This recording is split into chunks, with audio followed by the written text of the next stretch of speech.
It's okay, they'll get some kills, we scale. My bot lane is 2 to 27.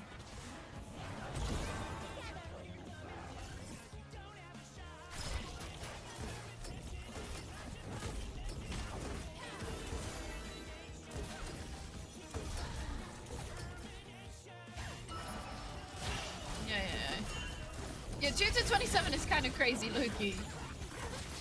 Also, chat, I think I'm gonna end off this game because I'm really tired, but I managed 3 hours. I think this is pretty good. I managed 3 hours. I think that's pretty. I managed 3 hours while a little bit drunk and extremely exhausted. Well done to me, to be fair. I am proud of this. Yeah, drunk she. Is it so crazy how alcohol has the opposite effect to me, where it normally makes me feel really happy and it makes me really sleepy? Passion, I don't like the jokes about underworking. I generally will like work myself to death if you make jokes like this. I would generally think I will die. Yeah, it's, I don't know, I see sometimes it makes people like really silly. Like it makes a lot of my family members really silly. But it just makes me like really drained. I'm coming. Alcohol makes you less autistic, it makes you normal. Why is the cure for my autism alcohol? This is a terrible revelation.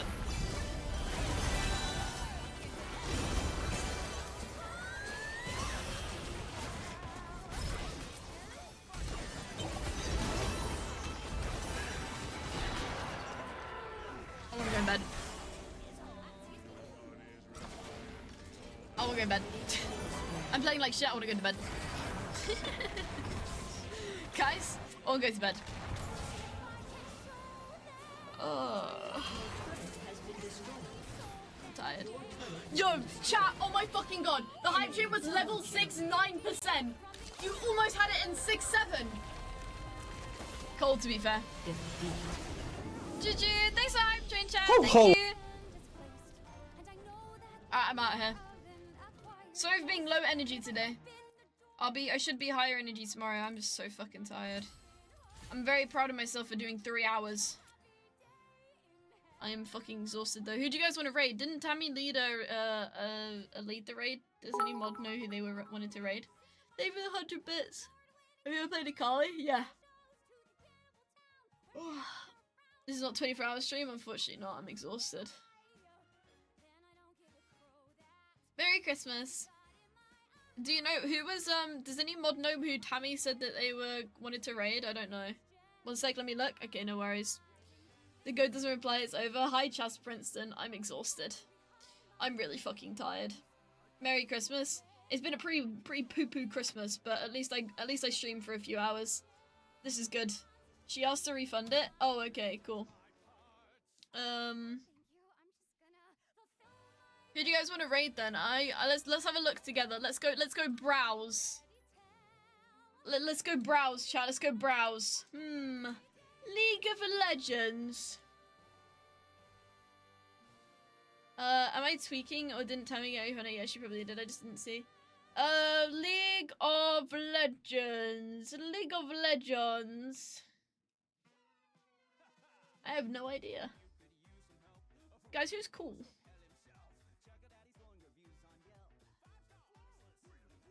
Who's cool? I don't know anyone cool. Thank you for the prime! Thank you so much! Thank you, thank you, thank you!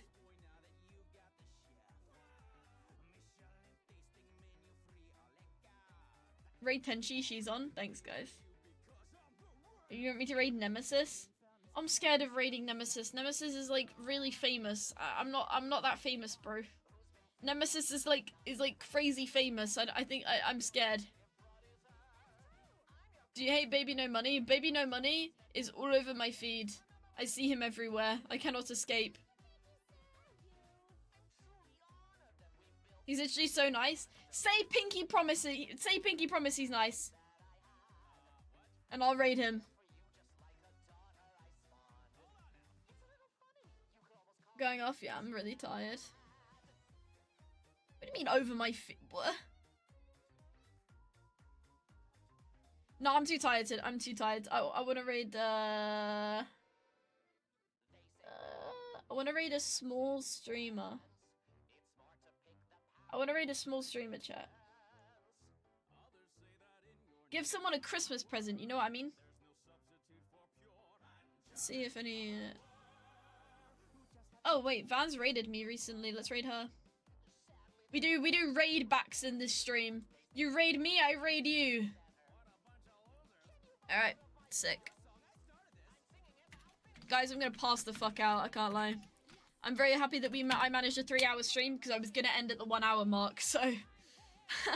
I'm very happy I managed this, and it wasn't that bad. I thought it was gonna be worse. I thought me streaming while exhausted and drunk was gonna be worse, but it wasn't that bad, so let's go, guys. Let's go. Huge achievement today. Huge. Thank you so much for the stream.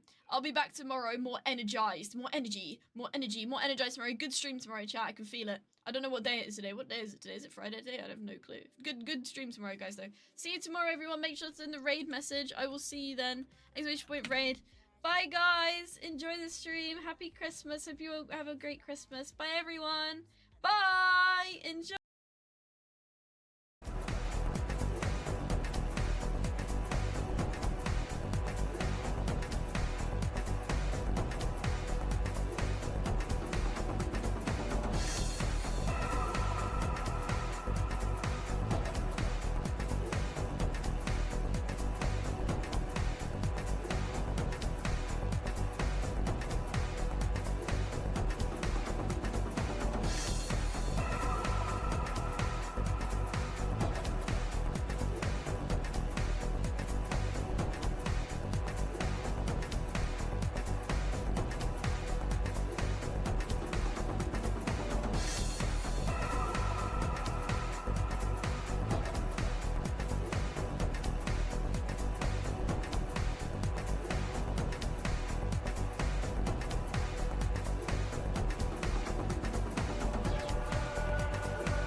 Ho ho ho! Merry Christmas, ladies and gentlemen. Oh god, another year gone by, another grey hair on my beard. But that's okay. I have you. You have me, and I have Dopa. Today we are doing a free giveaway. Riot has given me some World's Battle Pass to give away. You get Zoe. I believe if you play, you can also get the Prestige Zoe. I have 6 to give away. Like the video, comment down below your favorite moment from League of Legends in 2026. Mine is probably Tarzan getting banned. I saw it coming. You guys put it in the description or the comments, whatever, down below. I have 6 to give away, free giveaway. I'm in a generous mood, and what else am I going to do with them? Give them to my children? Oh god, my wife would never even let me talk to them these days. It's quite tragic Christmas time in the Midbeast household, but that's okay. Christmas party went pretty well. I'm recovered now. They cut me off at the bar, I don't know why. They said, sir, you need to stop talking about this imaginary doper and faker fellows. Like, no one wants to hear the story again. They cut me off and they sent me home. That's okay. Best believe I can talk to you guys, continue about it. I've also fired my editor. It has come to my attention that he just puts an outro onto these videos and doesn't even watch them. So 2026 looking pretty good. I'm also looking for somebody that watches my vids. Send your resume through.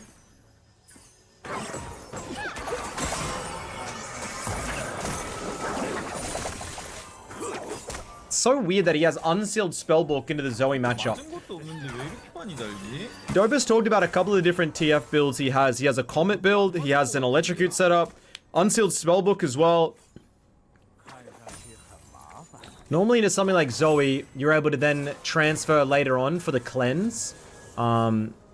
Which means you don't normally need to go for the mercs, which kind of helps out for Twisted Fate, who wants to try and dodge the skill shots. Chinese Zoe is insane, by the way. I always like to put Christmas videos out because I know a lot of you guys, you know, Christmas Day, it's nice to get away from the family for a little bit and just rot online in your room. Like, my family, like, you know, I'm not a everyone be around everyone the whole day kind of vibe. Like, we'll do the Christmassy shit, and then we'll kind of go and peace out for a bit and do our own thing. And then we'll come back a little bit. Like, that's the type of family I got, so maybe you guys can relate. It's nice to come array and maybe watch a Dopa Midbeast video. A little bit of peace and quiet. And you can kind of like a dog, you can take your food back to your room, hide out for a bit with all the snacks, and, you know, no one disturbs you. You don't have to listen to Grandpa's old stories about the time back in, oh, you know, when I was young, we were able to buy a house for 7 bits of carrot and a potato, and that's what you should do. Like, not how it works anymore, uncle. Waiting for that inheritance, buddy. Come on now. Chop chop. But again, I know there's a lot of backstory here, and I know he's going to be arguing self-defense here, but either way, this is most likely going to be an extremely long and expensive legal battle. So who are we talking about today? Well, this is Clavicular. He's essentially Kick's new controversial rising star. He essentially comes across as a Love Island contestant on stimulants, and what's made him incredibly controversial is the lengths that he will go for looks maxing. And looks maxing is essentially the Gen Z term for maximizing your physical appearance. So he'll essentially shell every plastic surgery possible and do anything he can, in his words, to mog on people, which includes claiming to use the Walter White special just to stay lean, and wanting a full jaw reconstruction surgery and height surgery when he's already above 6 foot. Now, there's obviously a whole lot more to his storyline here, but we're talking about this current situation, not a full backstory on him. So, who's this guy? The dude on the hood. Well, apparently he's another smaller influencer and streamer who gets his attention from harassing IRL streamers in public. And it's safe to say the dude seems like a complete degenerate because this is the kind of content he makes. My first meal at McDonald's because I've been rich for a couple of years. I never had McDonald's, I'll be honest. So essentially he does the same stuff that a lot of these like nuisance streamers and TikTok pranksters, if you want to even call them that, do for attention. But in addition to that, he also harasses other IRL streamers. So interesting guy. So he does a whole bunch of stuff like that, music, I guess, and flexes stuff. I'm only 21 years old. I'll hop in the McLaren.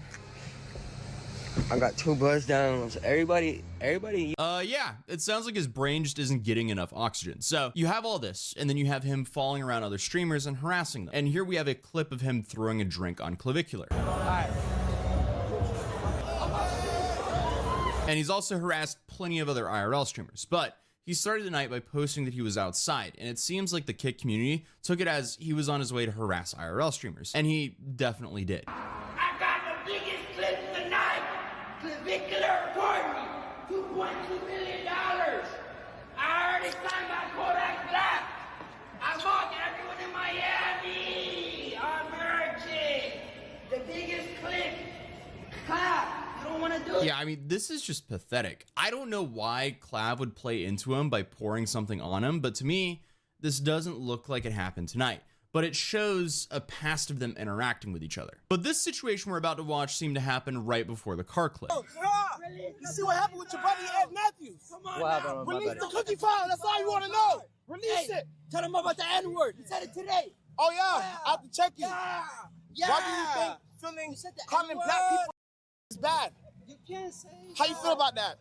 You can't say that, bro. You can't call us. We work hard for our people. We work hard for our take a moms. step back. Don't call us. Don't put your hands on me. Don't put your hands on me. Take a Do step not back. touch me. Take a Don't step put back. your hands on me. Take a step back. Don't touch me. Take a step back. Don't touch me. Why are you touching me for? Don't touch me. Put your hands down.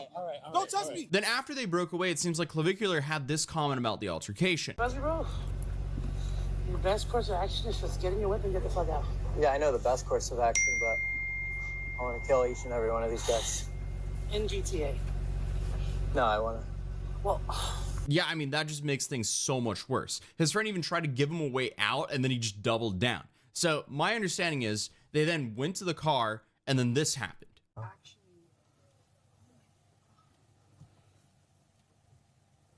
On this guy over here. Oh my fucking Start driving with this guy in the car. Drive. Oh my fuck. Oh my god! You probably just ran him over, Clap. Oh my god. Oh my god. Off the car. He was on the car. Oh my god. Is he dead? I don't know. Hopefully.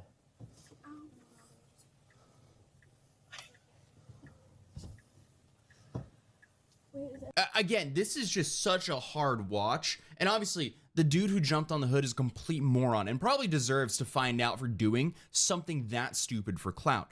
You don't jump on someone's car hood. At least to me, it seems like the dude who jumped on his hood, he did so with the intent to harass Clavicular. But I think it's pretty safe to say that Clavicular made his life a whole lot harder with that dumb decision as well, because as is, the clip seems excessive to me. More context could easily change this, but as of right now, it seems very excessive. Okay, so let's go over some of the facts that we know. So Clavicular claims the guy had a firearm, and if we find any credible threats the guy actually made to him, that would definitely help him a whole lot, alongside of Florida not having a duty to retreat law. So he definitely has that going for him. What might hurt him is the proportionate of force when it comes to self-defense in Florida, because after you got on the hood, from the clip, it looks like Clavicular tried to end his life. Yes, the guy was harassing him on the hood, but it didn't look like he was trying to take Clavicular's life. And remember, Clavicular is in a Tesla Cybertruck. It's an armored truck that accelerates extremely fast, and it doesn't crumple. So if you're pinned between a Cybertruck and something, you're gonna get turned into jello, because that's a heavy truck. But from the clip, it looks like Clavicular tried to end his life, especially with the comments he made before I want to kill each and every one of these guys. and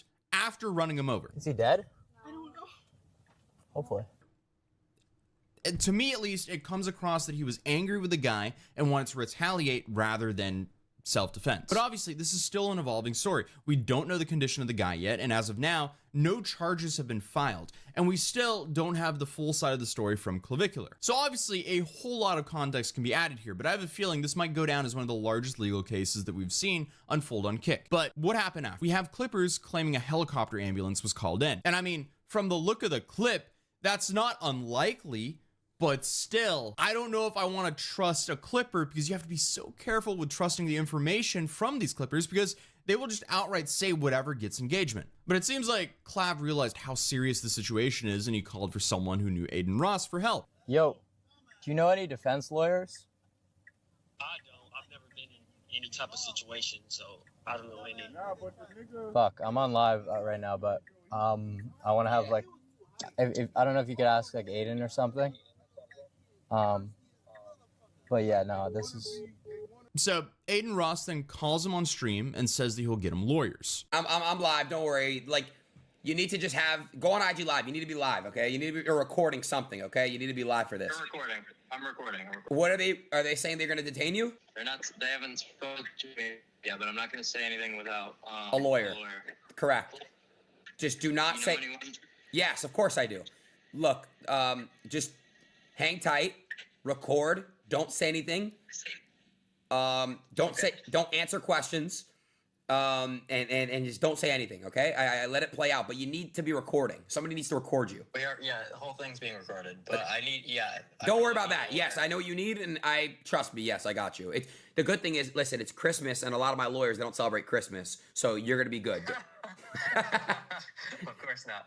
Perfect. Don't worry, I'm already on it, dude. I got you. You're good. Right. Thank you so much. Yeah, this will be very interesting to see how it unfolds in court, because this will definitely test the Florida stand your ground and self-defense laws. Another thing that will massively help him is the parking security guard who witnessed it all is on Clavicular's side. Trying to leave up out of here? Nah, that's my friend right there. Oh man, come on, bro. He the good guy. He is? The motherfucker on the ground, the bad guy. He did what he was supposed to, run his motherfucking asshole. Okay, all right, sounds Your good. brother safe. Yeah. Darius, big ass, you came out and helped him. Bro, I wasn't nowhere near here. I had left. You know what the trick is? I don't know him, right? Yeah. But when he was coming in, I just was joking saying, "Hey, bro, put me on the blog." Yeah. I see him coming out, and it was some guys. It was some guys around. No, yeah, I saw that. I was with him. Or what was transpired, but you could tell it wasn't nothing nice. People like that It wasn't nothing nice. Yeah. I came over here. And Clav even talked to him on stream before he was banned. You recorded the whole thing? Yep. So when you hit that gas, you hit that other car. You couldn't see nothing because he's on top. Yeah, of exactly. I can't see shit. That's when you don't take Well, that's why. You got police here. Well, when you're afraid. Well, I don't know what's going on. I know how you feeling, but Yeah. you could have a little bit more calm on that. We don't know how this motherfucker. No, you don't know. There's armed people surrounding my car. Your car? Yeah, and they're armed. They all have pistols. They all have pistols. So If they could prove that, you're a little bit safer. well, the ones with pistols, Open carry, but they it doesn't matter. It doesn't matter. They're all unregistered guns. Oh yeah, then that's different. Then. If it's unregistered, then. They Yeah. showed you, they flashed it on you. That was like. I see the print popping through their sweatpants when they're pressing us. I see the guys. I see a pistol. Yes, they were aggressing us. But it seems like Clavicular was held by police at the scene for a couple hours and then released. And I guess when he got home, he responded with a TikTok video to a Blueface song. As of right now, he's banned off Kick. He does have the poster boy of Kick helping him in his side, so will that be a permanent ban? Who knows? But he definitely has an uphill battle to get his life back. Essentially, this one move destroyed his life, and now he has to go through the legal procedures to potentially get it back, because charges will be filed for this. But other than that though, Merry Christmas, and thank you guys so much for the support and dealing with this bare bones edited video tonight. I want to get this done quickly by myself because I'm not going to make anyone on my team work on Christmas. But subscribe if you're new, and I'll see you guys in the next video. Peace.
These modern women are out here selling box like they work overtime at Home Depot and then maybe even pick up a second shift at Lowe's. Unreal. Talking to me and he ain't got no money. This all I hear. I am sick and tired of seeing these women dry begging on the internet. If you had to put a price on your I ain't gonna lie. I need at least 25, at least. But I'm 25. Like start. Like $25? Yeah, maybe that's a good running rate for that. Used, ran. Honey, okay. Huh? Honey, okay. K, 25,000. You have a full chesticle piece, and you're talking about 25,000, baby girl. If you were a used car, you wouldn't even be worth 25K. Shots fired! 25,000. The dating pool in Atlanta is for sale. Trust me. These women out here selling cats. I said it. That's why I think if more of these women just admitted that they were selling cat, like they worked at a freaking shelter, an animal shelter, then we'd be good. I think men would be cool with that. Again, these women out here selling cat. They're not looking for love. They're just looking for finances. What bill would you pay for them? That's all that matters right now. And me being around cold peanut butter, Jeebus. Athletes, entertainers, niggas with money, bro, I see what these women are willing to do. Gotta be AI right And there. if you gotta sell coochie to someone to get what it is that you fucking want, sell it. She's a runner, she's a track star. Sell your shit. Sell it. I said you can. Sell it. Get what the fuck you need to get out these niggas. Sell that shit. I can't participate in Scrubs that slay. This is a nurse, y'all. It's a CNA, y'all.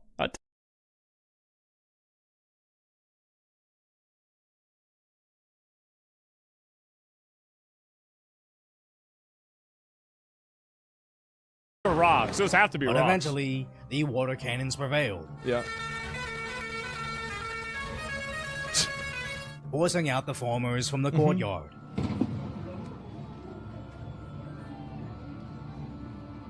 Jesus. Forcing out the farmers from the courtyard.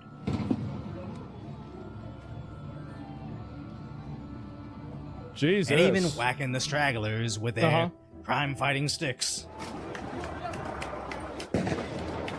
God damn.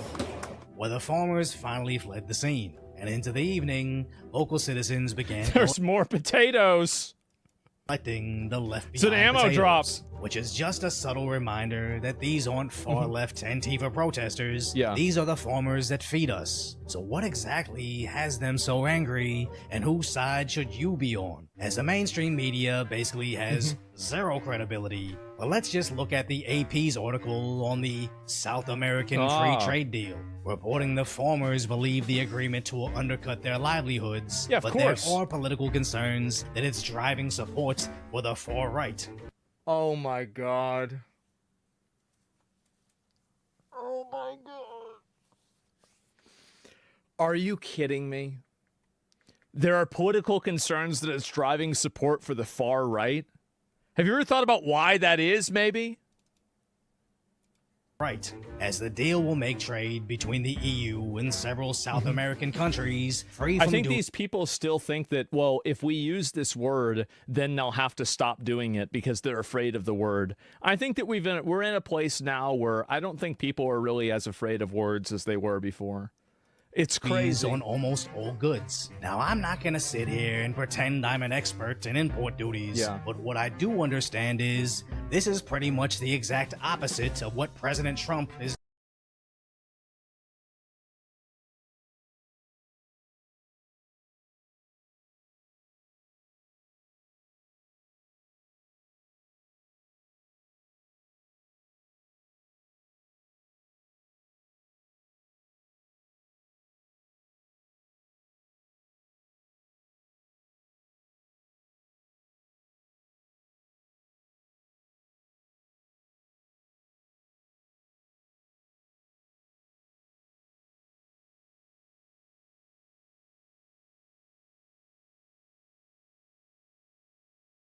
doing for America, as Trump's tariffs get constantly slammed by the liberal media, writing, "The affordability crisis is real, and Trump's tariffs caused Oh, wow. it," which is exactly what the Democrats Trump's want them to America. say, complaining about the Yep. record high prices, despite the fact that this is mainly, if not entirely, Wait, Guys, what? I was about to say, I was reading this, like, yeah, so Trump, it didn't go, so, I mean, wait, they posted this this makes Biden look pretty bad.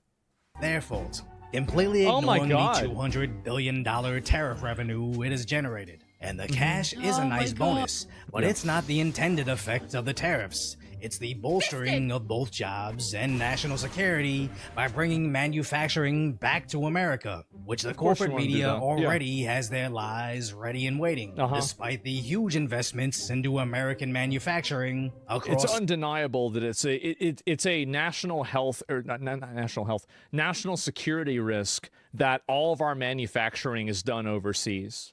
Because that means if we have a conflict with another country, they could theoretically shut down our manufacturing and it would cause us a bunch of problems. Really, I mean, like, so this is, regardless of whether it makes jobs or not, this is still something that's good.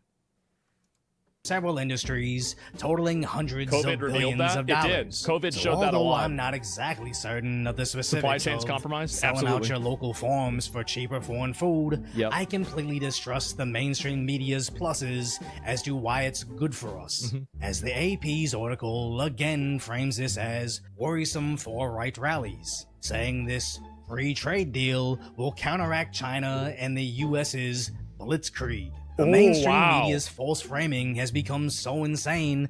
Every article is basically, here's the racist, evil, misogynistic, mean to puppies, Nazi Trump policy, versus or equal rights, feed the needy, Yeah. healthcare for everybody, globalism agenda. It sounds like a joke, but we just saw them literally do exactly that. Invoking Trump's tariff blitzkrieg is no accident, especially in a short article that suggests Who did blitzkriegs originally? I forgot.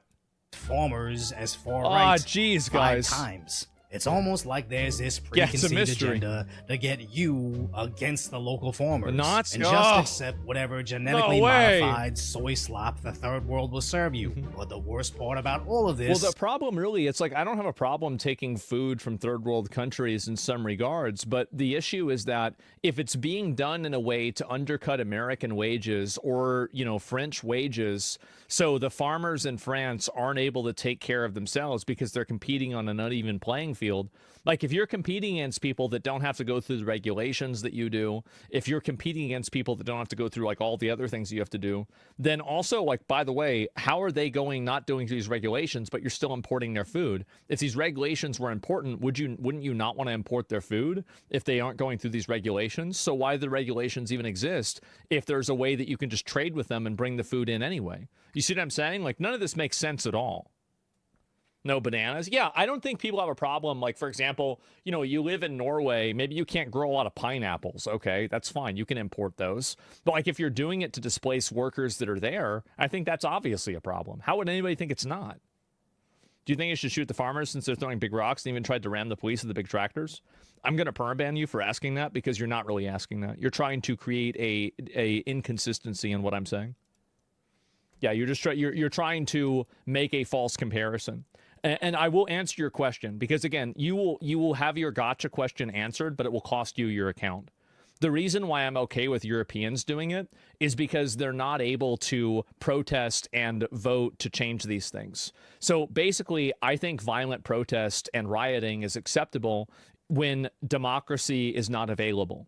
The problem is that these people aren't necessarily able to vote on these things. So they're not being represented by the public. They're not being represented by the government. So they have no political alternative than to be violent. You see kind of what I'm saying for that? So that's the difference, is that in a country where you have a democratic alternative to solve problems, then it's reasonable to expect people to go through that democratic alternative. But if you don't have a democratic alternative, then yeah, you absolutely, you have to do that. is finding out exactly Representation, what is yes. going on at the European Union right now. Apparently they're threatening them, saying money today or blood tomorrow, as they need more money for Ukraine. Around about 137 billion euros. Europe should cover 2/3, and this is not just about numbers. And it is also about ramping up the cost of war for Russia. With the UK's Prime Minister, Two-Tier Care, explaining who their real enemy is. Putin's appetite. Yeah, they didn't vote for her. They didn't vote for her. That's the problem, is you have these people that are making decisions for the French that don't care about France. That's the fundamental problem, is that the people that are in the EU do not care about the best interests of these individual countries. They care about the collective economic goals of the EU that don't necessarily reflect the best interests of the people in the individual countries. This is an unelected fucking government, basically. That's a problem. That's a huge problem. And of course people are going to be mad about that. Conflict and for chaos is already there, and it will only grow. And Russia is already menacing our skies, our waters, our streets, and our national security. Preparing their citizens to sacrifice themselves. Virtue signal over power? Yeah. It's absolutely clear that Russia's hard power is something to fear. Sons and daughters, colleagues, veterans will all have a part to play, to build, to serve, and if necessary, to fight. And more families will know what sacrifice for our nation means. It's bad enough. I don't think that you're going to have people that are willing to enlist into the army and go to war in order to fund the lifestyles of migrants and to have their jobs offshored to South America and be undercut while their quality of life consecutively goes down. You're not going to get people to sign up for the military and be willing to do this. No one's going to fight in that war. Yeah, it's not going to happen, guys. And so I do feel like eventually this will come to a head, because it will have to, right? It's obviously going to have to. They're warmongering? Yeah, I think so. And yeah, what are they fighting for? Exactly. Yeah, what are these people fighting for? So they can continue to be ruled by bureaucrats in the EU and have their country overrun by migrants? Like, why would somebody want to go out and fight a war for that? They've proven they just see their citizens as tax cattle to fund all their ineffective progressive nonsense. But now, they're saying they see your sons as sacrificial lambs to a war that a majority of them forgot about. Exactly. Which brings up the bigger concern of all those foreign newcomers that already fled this war once before when Ukraine was initially invaded and have been receiving social benefits in the EU ever since. So if these European leaders think they can just send their citizens to be the first to fight their newest war to defend the men that refuse to fight it, I think their protests are going to become a lot worse than manure. Absolutely. I think if they start trying to arrest people and force them into like military service in order to defend the country, I think it's going to be total fucking chaos. Like absolute massive fucking chaos. So if you appreciate my concise, lighthearted commentary on the tragic status that is today's reality, hopefully I've earned your subscription and you'll subscribe to Decoy. Stop reading the EU officials are not elected. Only Ursula is appointed by an elected parliament. I mean, do you think that the EU officials and the people inside of the EU care about the best interests of France? Or do they care about expanding the economic goals of the EU collectively, regardless of what's in the best interest of Frenchmen? What do you really think it is?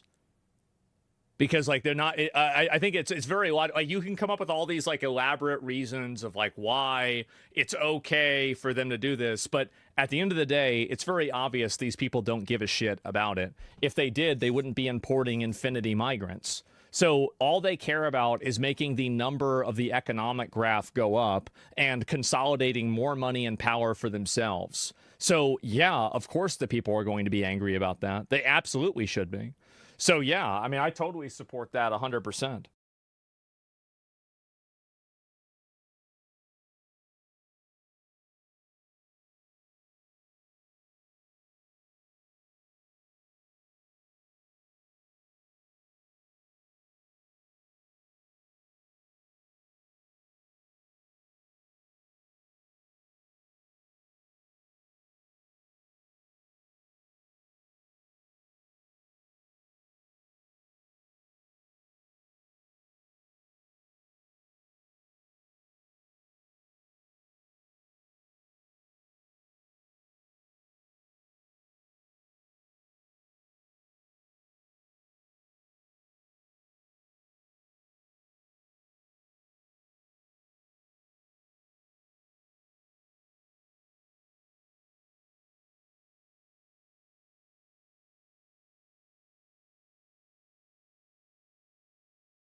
This video is brought to you by Squarespace, an all-in-one platform for building your brand and growing your business online. Astronomers have been looking for something big, something strange, hiding far beyond Neptune. But spotting it is extremely difficult, as it doesn't show up in any images, but its influence is felt in the orbits of distant icy bodies. Scientists call it Planet 9, and they have been hunting for it for years. And recently, while searching for signs of this elusive ninth planet, astronomers stumbled upon something unexpected and extraordinary. This, 2017 OF201, a newly discovered dwarf planet candidate. But it isn't just an addition to the list of distant dwarf planets. It might be pointing to something inconvenient, something that could contradict the very reason we started searching for Planet 9 in the first place.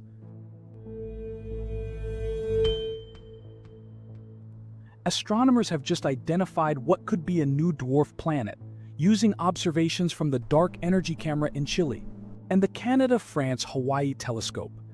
The discovery wasn't made through a single lucky image, but by carefully analyzing 7 years of archival data, which revealed 19 separate detections, enough to reconstruct its orbit.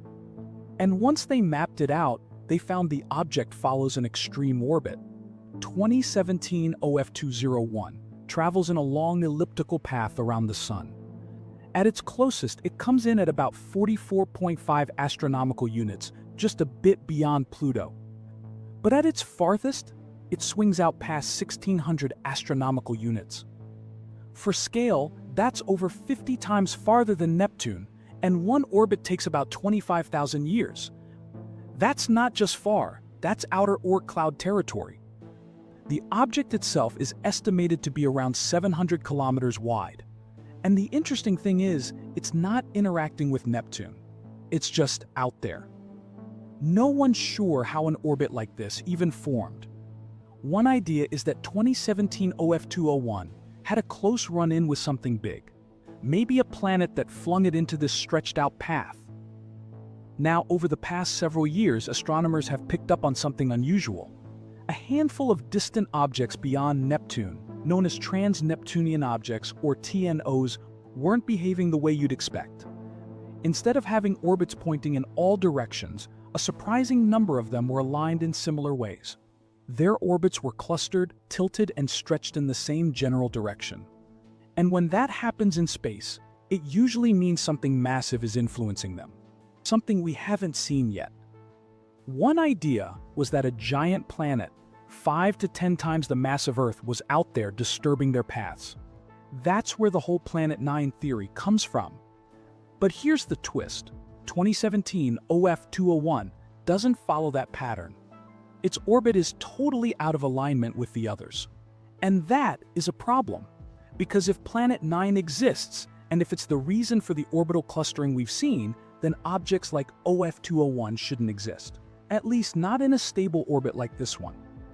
In fact, simulations show that if you add Planet 9 into the model, OF201 gets kicked out of the solar system within 100 million years. So now we have a contradiction. Either this object is a fluke, or the Planet 9 model needs serious revision. And it doesn't stop there. 2017 OF201 spends only about 1% of its orbit close enough to be seen, which means we may have just caught it at the right moment. And if that's the case, it could be just the tip of the iceberg, suggesting there might be dozens, maybe even hundreds, of other objects out there with similar orbits and sizes still hidden in the dark. Right now, the dwarf planet is relatively close to the Sun in the sky, from our point of view on Earth. That means the researchers need to wait about a month or so before they can conduct follow-up observations. And they are also hopeful that they can eventually secure some time to scan the object using the James Webb Space Telescope. Till then, the possibility of Planet 9's existence is still on the table. Here's how.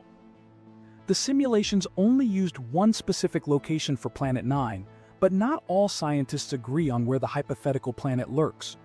In fact, Konstantin Batygin, one of the scientists who first proposed the existence of Planet 9, says that the discovery of 2017 OF201 doesn't prove or disprove anything.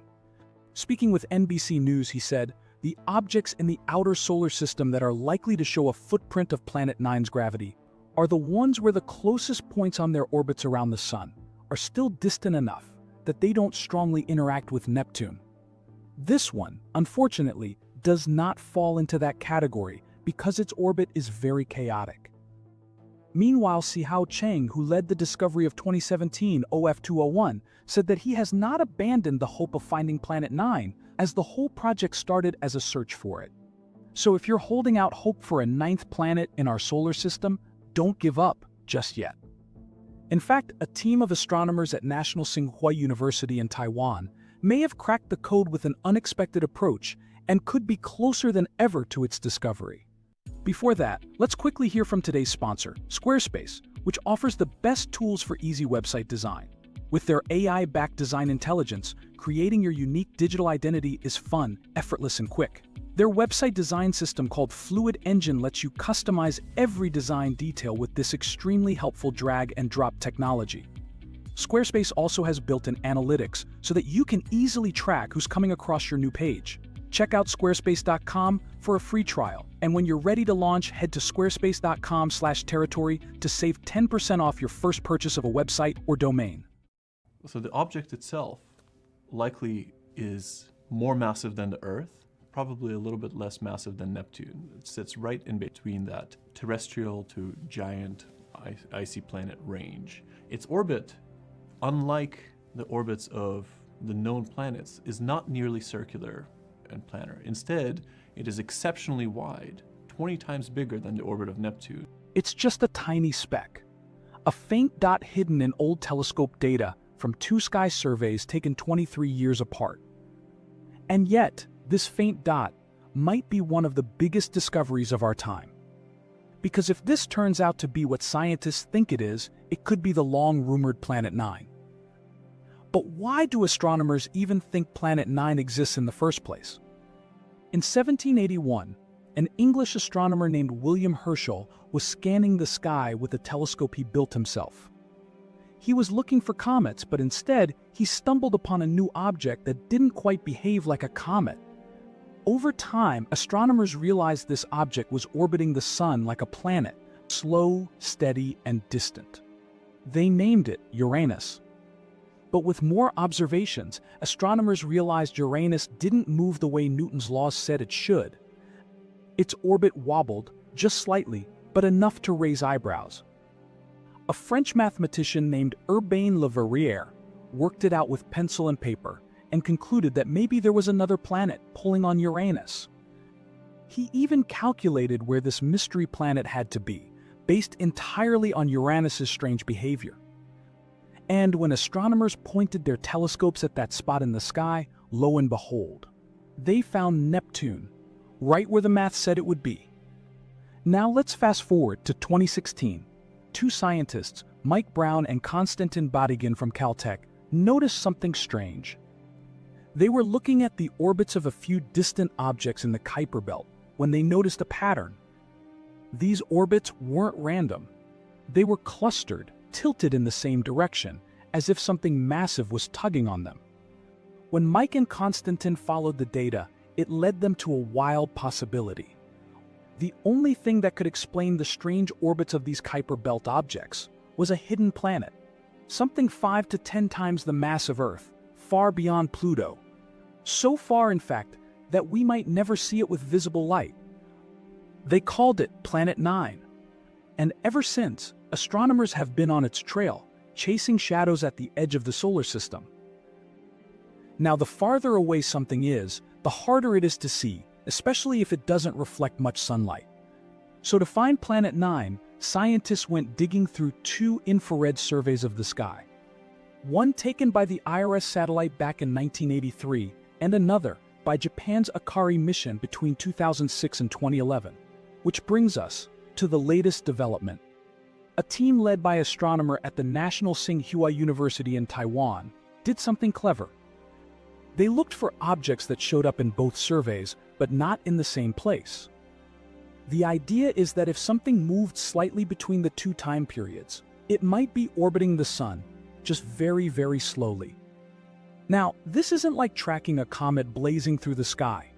Planet 9, if it's there, would be moving at about 3 arc-minutes per year. That is tiny. To put that in perspective, the full moon is about 1,800 arc-minutes wide. So how do you even spot something like that? That's where parallax comes in. You know when you hold a finger in front of your face, close one eye, then switch to the other, and your finger seems to jump sideways. That is parallax. In space, we use Earth's orbit around the Sun to create the same effect. By observing the sky from different points in Earth's orbit, astronomers can detect slight shifts in the position of distant objects. And with enough time, you can use those shifts to estimate how far away something is and whether it's moving. Based on this, the team searched for objects that showed up in the same place at the same time every year, canceling out parallax. Then, they narrowed it down further by checking if those objects were slowly drifting over time. And eventually, they found one. A faint dot in the IRA's data from 1983. And another dot, 47 arc-minutes away, in the Akari data from 2006. Could it be the same object? Could it be Planet 9? Possibly. Because based on its brightness in the infrared data, it would have to be more massive than Neptune. So, what happens next? Well, if we know roughly where it was in 2006, we can try to spot it again with powerful optical telescopes. But here's the problem. In the years since Akari spotted it, this object would have moved. And we don't know where, but we do have tools that can help. The Dark Energy Camera in Chile, for instance, has a wide enough field of view to scan the right region of sky.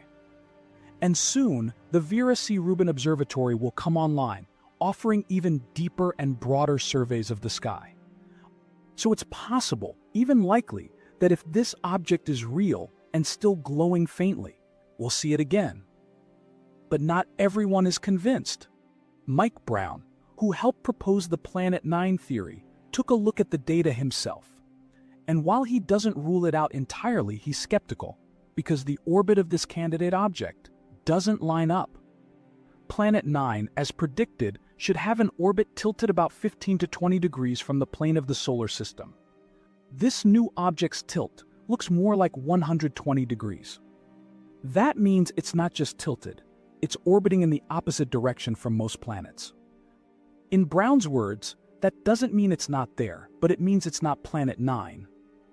What do you think? Just because we found something unusual doesn't mean it's the thing we've been looking for. Either way, one thing is clear. This mystery dot, whether it's Planet 9 or not, is going to keep astronomers busy.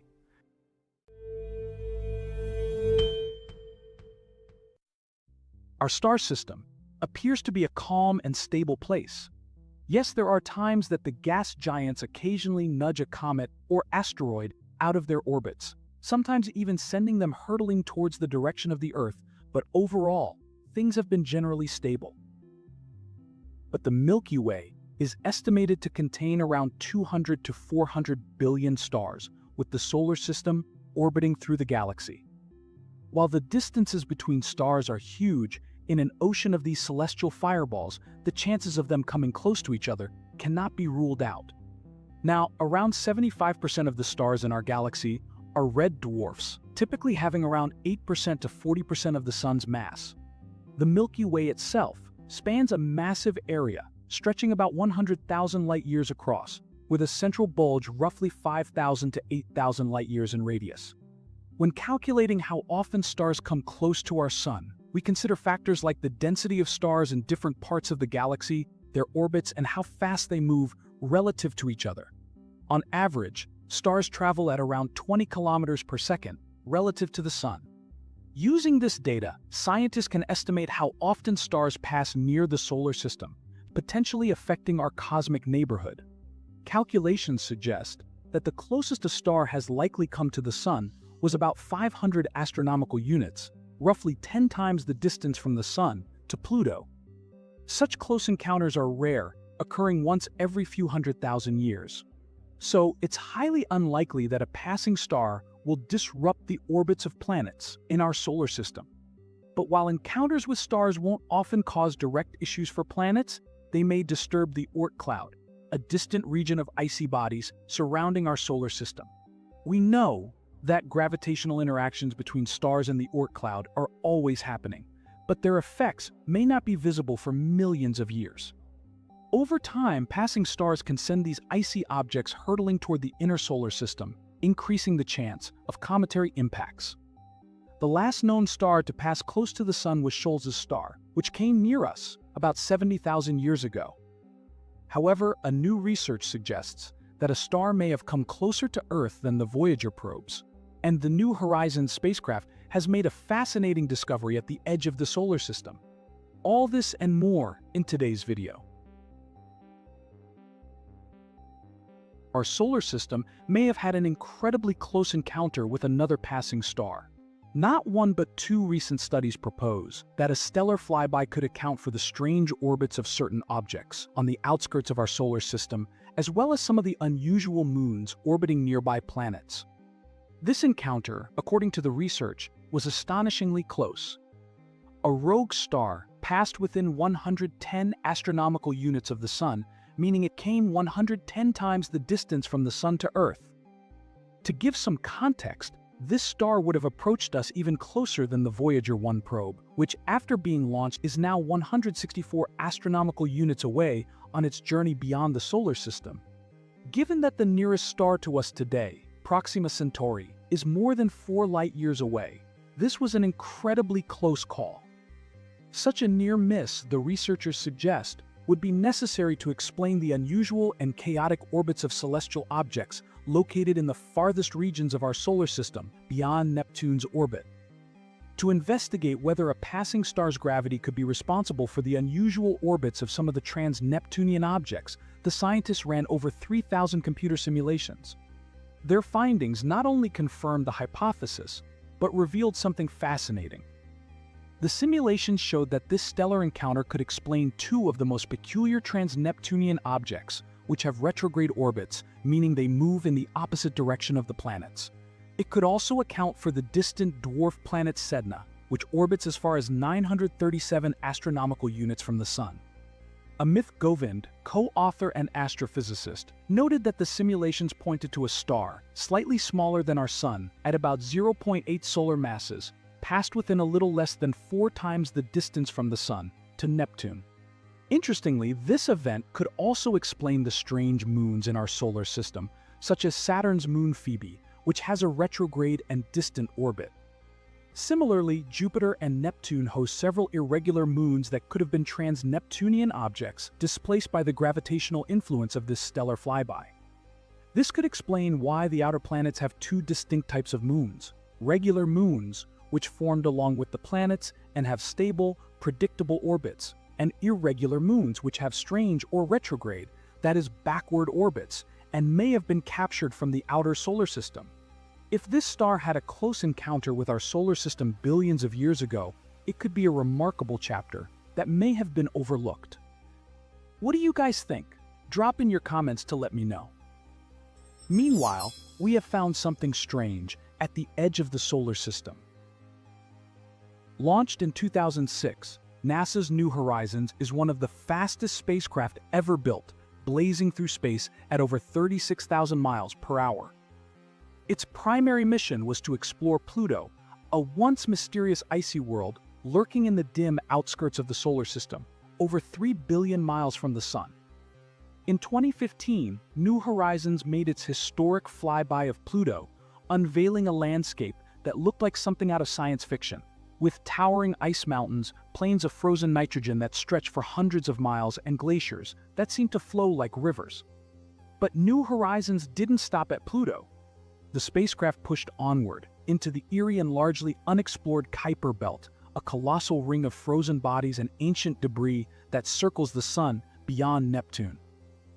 This vast region, spanning a staggering 2 billion miles, is a frozen graveyard of the solar system's formation, littered with icy rocks, dwarf planets, and comets that have been preserved in a deep freeze for billions of years. In 2019, New Horizons performed the most distant flyby in history, zipping past Arrokoth, an oddly shaped object resembling a flattened snowman. This strange reddish KBO formed from two smaller bodies that gently merged gave scientists a direct glimpse into the building blocks of planets. Today, from over 5 billion miles away from its home planet, New Horizons is still sending data back, transmitting faint signals that take over 6 hours to reach Earth. But the spacecraft's work is far from over, and it is heading out deeper into the solar system, and currently it is at 60 astronomical units from the Sun.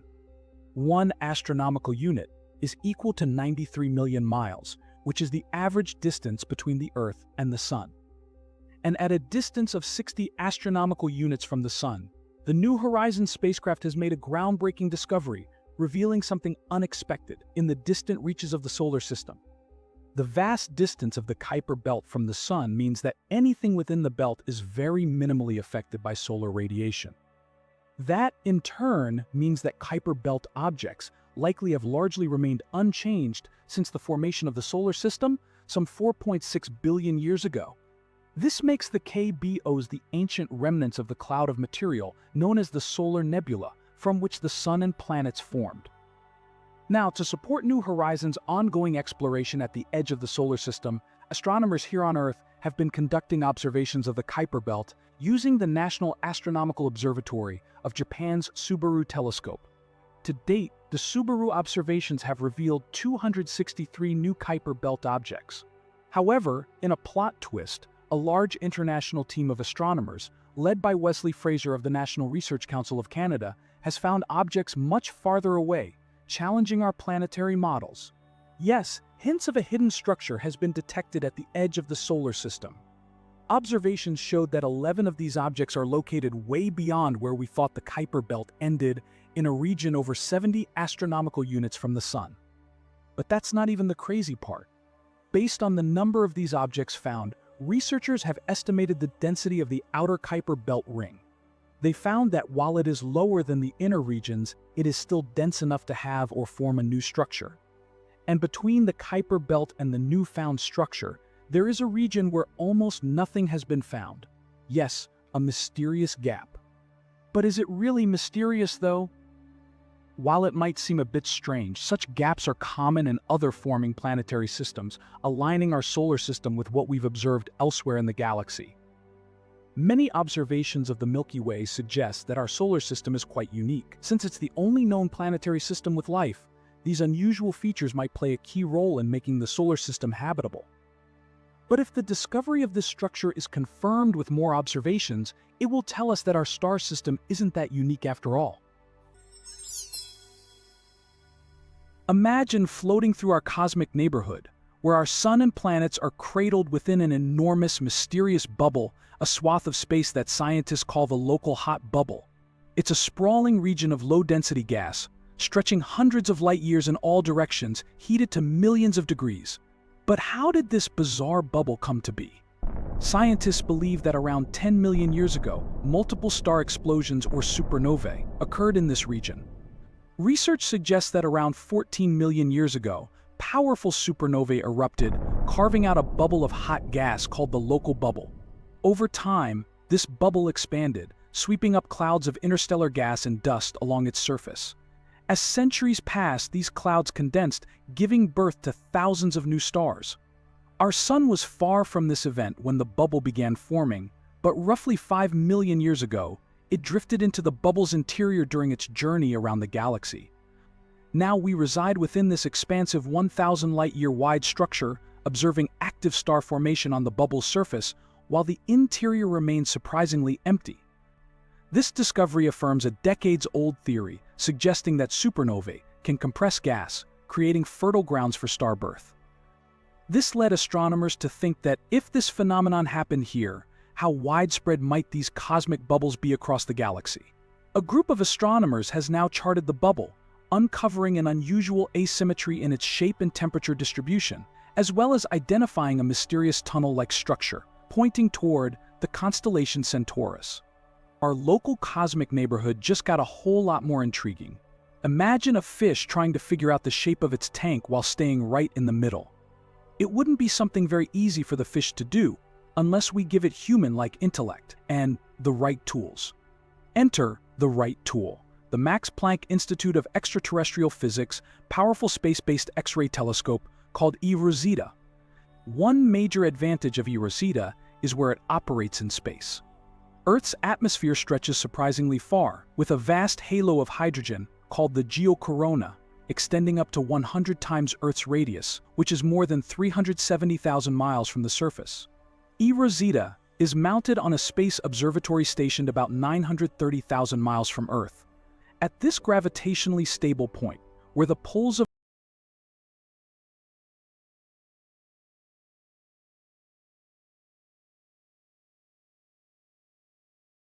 Earth and the Sun balance, the X-ray observatory is uniquely positioned as the first to capture X-ray images of the sky from completely beyond the reach of our planet's glowing geocorona. Using the telescope, the researchers found that the bubble is expanding more vertically, away from the galactic plane, rather than along the horizontal plane. This makes sense because vertical directions face less resistance compared to horizontal ones. The researchers found that the uneven temperature distribution in the bubble matched the supernova theory for its formation, suggesting that stars may have indeed been exploding in our region relatively recently, as close as a few million years ago.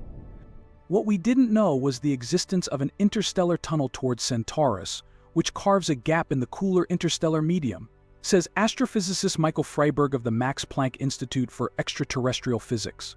This region stands out in stark relief thanks to the much-improved sensitivity of eRosita and a vastly different surveying strategy compared to Rosat. We still don't know exactly what the tunnel leads to, but several intriguing objects lie in its path, such as the Gum Nebula, another neighboring bubble, and several molecular clouds. The team, however, suspects that the Centaurus tunnel in the LHB may just be a part of a network of hot gas tunnels that bore their way between the cool gas of the interstellar medium between stars. It's possible that this tunnel could be part of a larger, interconnected network of hot bubbles and cosmic tunnels that make up the galaxy, an idea first proposed in 1974 but lacked significant evidence until now. Another interesting fact is that the Sun must have entered the LHB a few million years ago, a short time compared to the age of the Sun, which is 4.6 billion years. Another scientist added, "It is purely coincidental that the Sun seems to occupy a relatively central position in the LHB as we continuously move through the Milky Way." This new finding is exciting because now we might be on the verge of uncovering this network, which could provide valuable insights into the recent history and structure of our galaxy. What do you guys think? Comment below to let me know.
So India has come up with a new game. That's right. We've seen games from China. Now it's time for a game from India.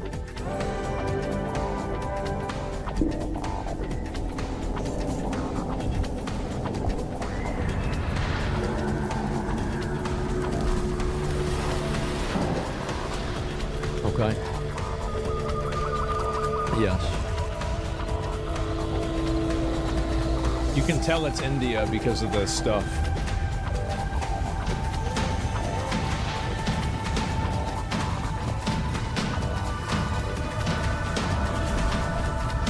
Is that you?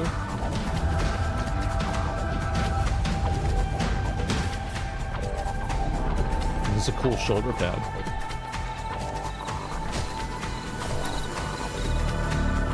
It's a gate.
This is you. So it's a Souls-like.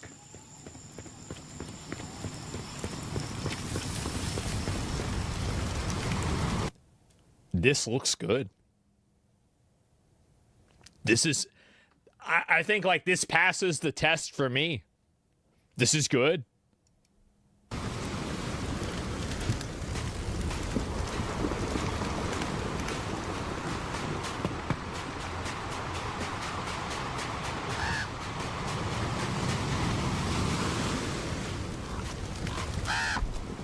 Better than High Guard?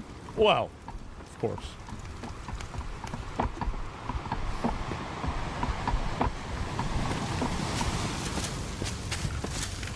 Yeah, this looks nice. The lighting's good.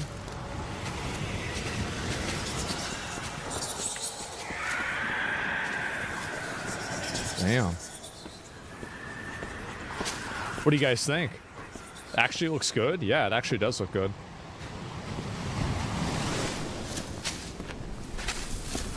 Yeah, all this is really clean.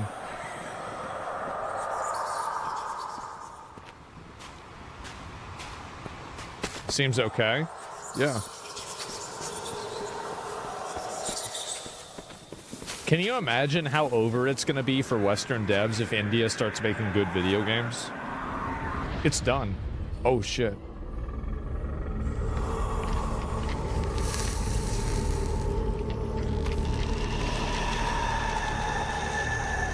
Yeah.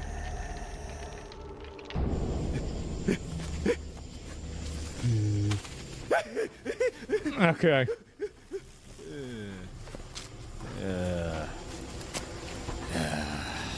Uh-huh.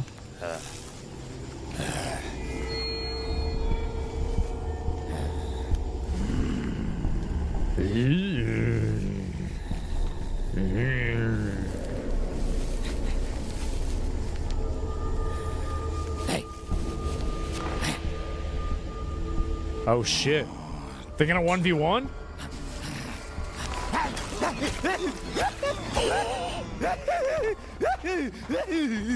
What the fuck?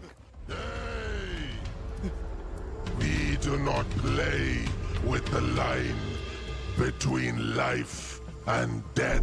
Okay. Bring him back. So you gotta resurrect him?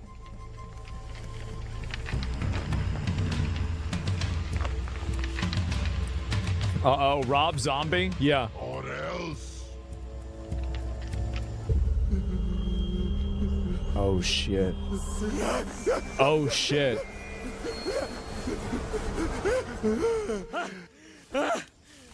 He having a schizo breakdown.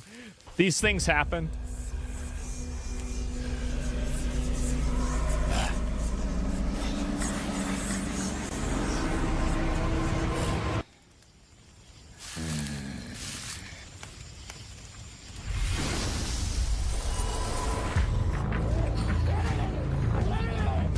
Get up, bitch! Get up, bitch! Oh, is this you? Oh, wow. Hey! Fuck. How many times have I told you not to? Uh-oh. Who is it? Someone's watching us. That's me.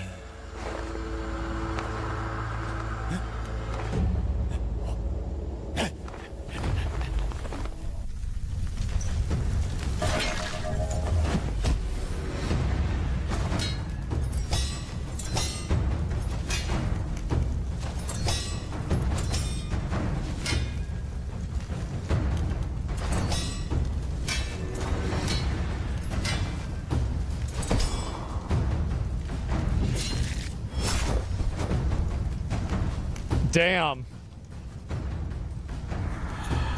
Well, he resurrects him. Oh, you gotta kill this guy first.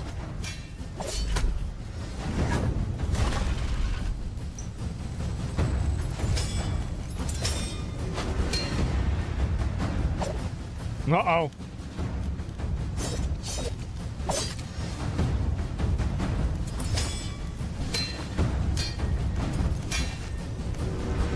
So there's a perfect parry system and everything. Bro, are you kidding me?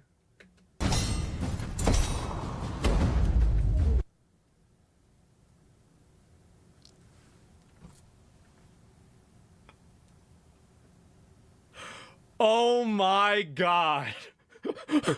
Bro. Oh shit. I can't fucking believe it. What is this? It's aura farming, bro. There it is. Wow. One more time.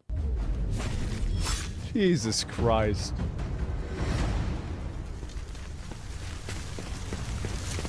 This is legendary. This is amazing. You fight with flair, my child. Your battles entertain the gods. But remember that a true warrior fights with humility and restraint. I mean, the combat sucked dick. But their heart is in the right place. I think that we can really look forward to the future of Indian video games. I think this is a really big step. Flashiness entertains no favor. We can work it, yes. I hear you. But am I on the right path? Is this violence needed? The Nistari have been dead centuries. Their rightful place is Naraka. Naraka Blade Point. Your It's a game. actions simply restored balance to the realms. I'll play this over High Guard. This game will 100% have more players than High Guard. Yeah, this looks good. It's really just the combat that's a little bit wonky. Other than that, it's actually pretty decent. You gotta sneak up on that guy? Oh, shit. Bro. Of course. Yeah, there you go. The wind here is perfect. This looks like a good spot to practice my fragmented chakra. Man.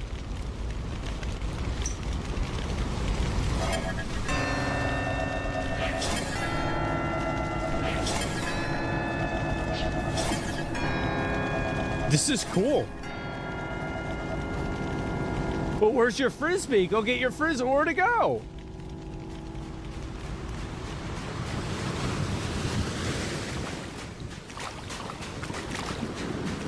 The water's really good. I think the visuals are great. I mean, again, Unreal 5 makes visuals pretty easy to do, assuming this is an Unreal 5, and I'm just guessing it is. Oh, they're gonna show a boss fight? Oh boy, here we go.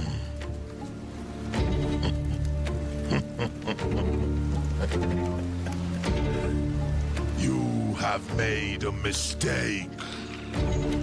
They will be back. Yamaloka cannot hold our kind. Oh shit. Your very presence here is unwelcome. You tread on sacred sanctuary. Sacred? You call this sacred? What is wrong with this town? Small minds like you will not understand. Yeah? We reveal the truth behind flesh and bones. They are but prisons. You're just another pawn in Raja's twisted game. You speak bravely. Can you guys see the vision here? I can really see the vision here. Change the music, have different voice acting, different cinematography. This could go so hard. No, it looks terrible. I know. Yeah, but I think I like Devil May Cry. Yeah. There's so yeah, this is redeemable. Yet gods tremble in death's embrace. Come, your turn. It is. Oh my god. It's decent. It's not great, but it's decent.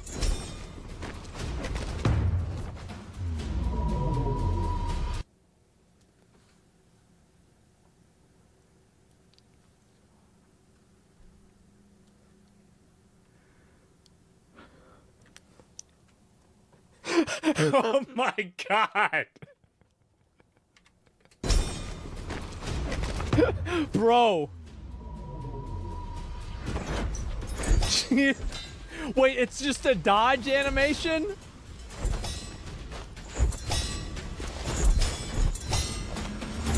Oh my god.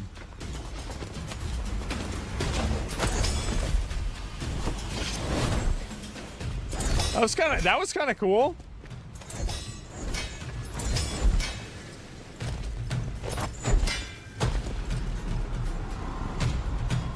Uh-oh, what's he gonna do now? He's lighting his...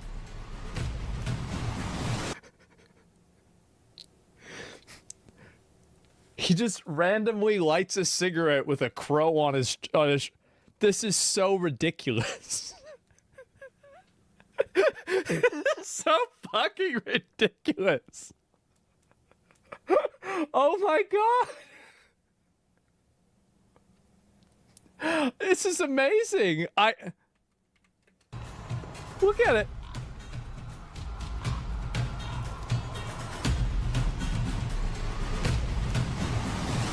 Wow.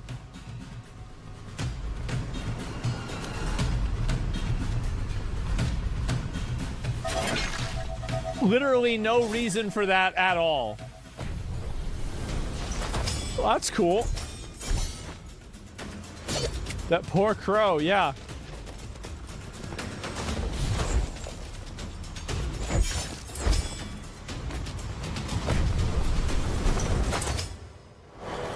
Uh-oh.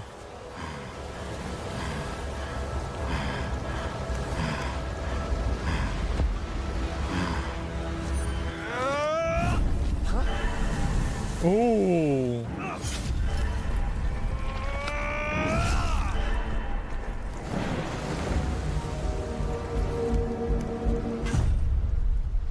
Did he stab him?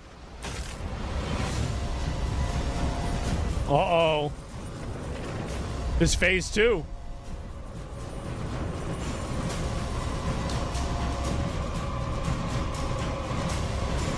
We gotta fight him again? Let's make a pizza.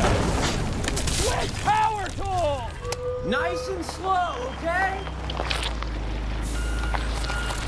All right, bring it on in. Dump it down.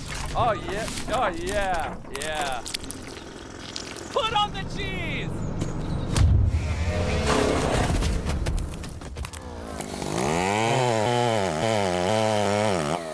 Pineapple on your pizza. Subscribe if you think pineapple on pizza is gross. Time to cook the pizza.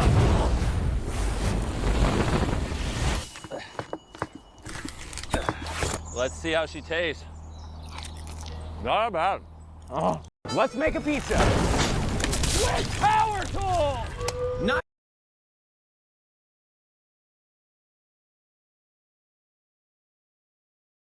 Take off your blindfold. I just trapped these two strangers 100 feet in the air. And if they can survive up here for 30 days straight, they will win $250,000. Go ahead and say hi to each other. Hey. Hi. I'm Allison. Angus. Lovely to meet you. Are either of you afraid of heights? Yeah? Honestly, not at all. My heart is like beating right now. I think this goes without saying. If you fall, obviously you lose. I'm gonna go on the ground. Remember, if you fall, you lose everything. Noting that. I've been thinking about that every day. Inside each of your crates is everything you need to survive for the next 30 days. Hey, think about it. If your pillow blows off the edge, you're done. You don't have a pillow. You need to chill. You're putting me on edge. Can I throw Angus off? I'm so done with this conversation. We really tried our hardest to find two people that are complete opposites. Allison is a construction worker. I'm a heavy equipment operator, technically demolition. And Angus is the star of a reality TV show in the UK. It's about dating. You just date for a living? Yeah. Yeah, I think we're kind of polar opposites, but it'll be okay. But little did they know how challenging this will be. Will these polar opposites be able to survive all 30 days, or will the tension be too much to handle? Maybe I'll burn your tent. Burn my tent? I don't know about you, but I think I'm ready to set up the tent because it's windy. Oh, it's so tiny in here. We're camping in the sky. This is gonna be tough. Much tougher than they're imagining, because unlike our previous challenge videos, if one of them leaves, the video doesn't end. Instead of splitting that $250,000, the person who stays keeps it all to themselves. They are quite literally incentivized to have their partner leave. I think I slept about 2 hours, maybe. It was so cold.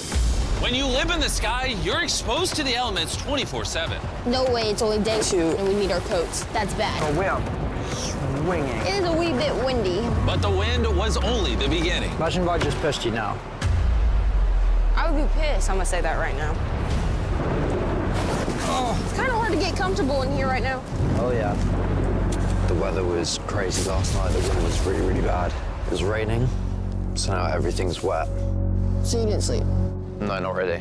I slept pretty good. Allison is adapting quickly. I'm preparing my tent for snack time. Chicken burrito bowl. Pretty excited about that. Angus, on the other hand, I'm struggling with the tent. I don't want to be in it. I may look really cozy here, but it's not. Hopefully it doesn't rain again for a while. Oh my God! Oh my God! The wind is fully in my tent now. Our tents are literally on the edge too. This is lovely. This is ridiculous. And the rain continued. I'm scared that it's just going to rain straight for like 24 hours. All night long. It is the middle of the night. It's still raining. Angus is walking around instead of sleeping in his tent because he hates his tent. I cannot sleep, and my tent's soaked. I was about to throw myself off this platform. Okay, so this is like our one place to take shelter without our tents because everything else is open and exposed. Yeah, it's literally the toilet, by the way. I'm on the toilet. She's on the toilet. I'm standing guard. Oh, so nice, so sunny. I think this is the first time that I've actually had to shield my eyes from the sun, and it's day 5. Day 5, how's it been? It's been rough, man. My gosh, it has rained a lot.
We woke up wet one day, and we've been hiding in the portaloo. Mate, it's been It's our terrible. shelter. These tents over here, what do you think of them? I like them. I find it a little I think it's snug. great. It's like a little tight in there. It's down now. Very, very cold. I love my tent. It's cute and cozy. Would you potentially want a nicer tent? Yes. I love my tent. It works good and... No, I love new tent. Bring it up! All right, stop! Yes, please stop. Good, I think it's good here. As you can see, 25 feet away are two brand new, luxurious tents that are leagues better than what you currently have. There's pillows. This bed is so dry and comfortable. Okay, I changed my mind. I like it. If you look at those luxurious tents, you'll notice that they're elevated off the ground, so they will conserve heat better. I love being elevated. They have pillows, they have blankets, they have more space, and they're extra rain-proof. They do look nice. I take it back what I said. I like it. And if you look above the tents, you'll notice two targets. Here's 3 tennis balls, here's 3 tennis balls. You both have to hit your target one time, and if you do, you'll get these upgraded tents. But if only one of you misses your target, not only do you lose the tents, but I will also be eliminating this quadrant of your platform, effectively destroying a quarter of your entire world. There's a lot on the line. Right, you gotta lock it. This entire glass floor right here will be gone if either one of you can't hit your target. So both of you have to land at least one shot. We both got to lock it. I'm locked in. I'm locking it. I'm locked in. Wow, this fits me, and I'm 6'5". Like, come on. Closer to 6'2", but you know. Do you think you got it? I don't know until I throw the first one. After the first one, I'll know if I got it or not. This is big. Everything rides on this. If both of you miss, you might as well just jump off the ledge and just end the video. Oh, I'm so nervous. There's like no wind in here, by the way.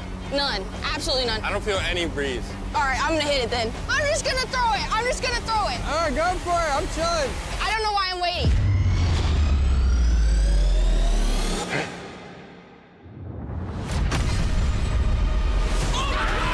First throw! You did it! First throw! After that, there's so much pressure. All right, you have tough shoes to fill now. The pressure's crazy. You have 3 opportunities now. What was your secret? Just don't think about it. Launch it. All right, can you do it first try? I'm sorry. If I don't get it, I'm sorry. I knew you should have left day 2. Hey, build me up. Build me up. Build me up. Here's Come the on, thing. gas me up. If he would have quit, there would have only been one target.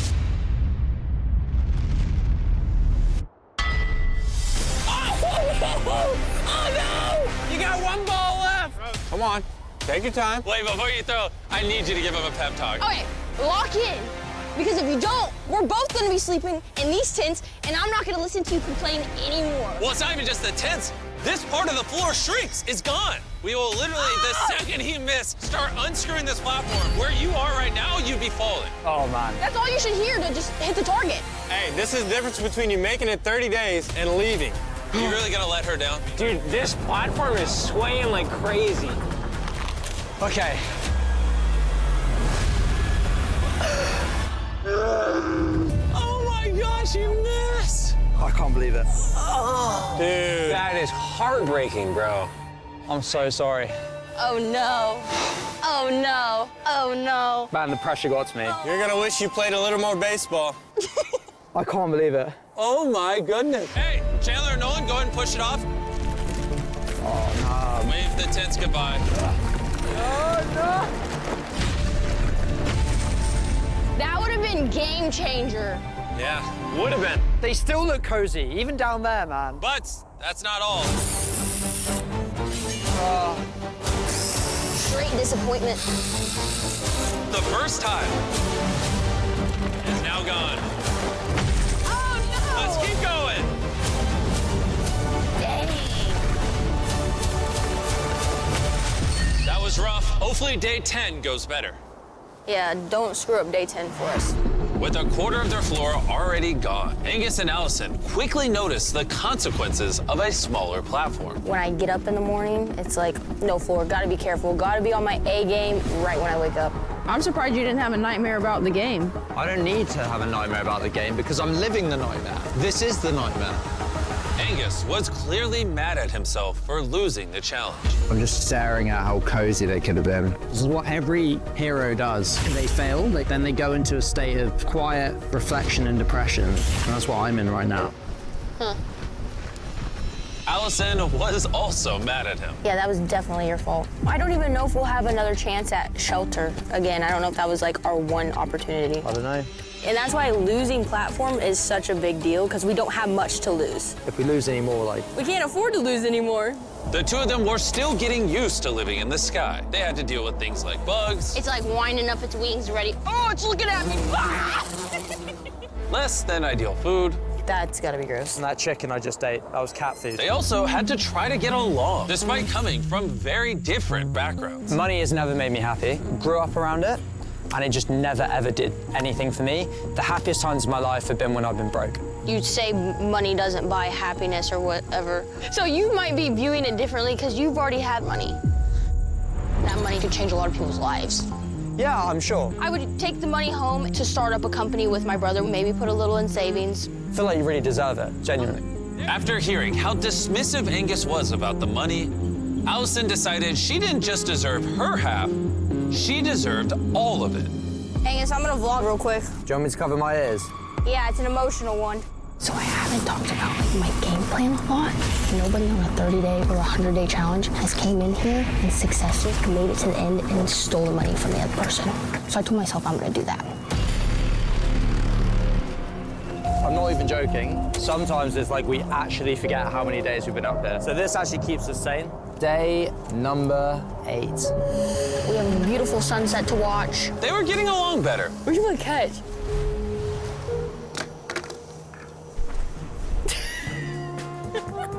You telling me how athletic you are?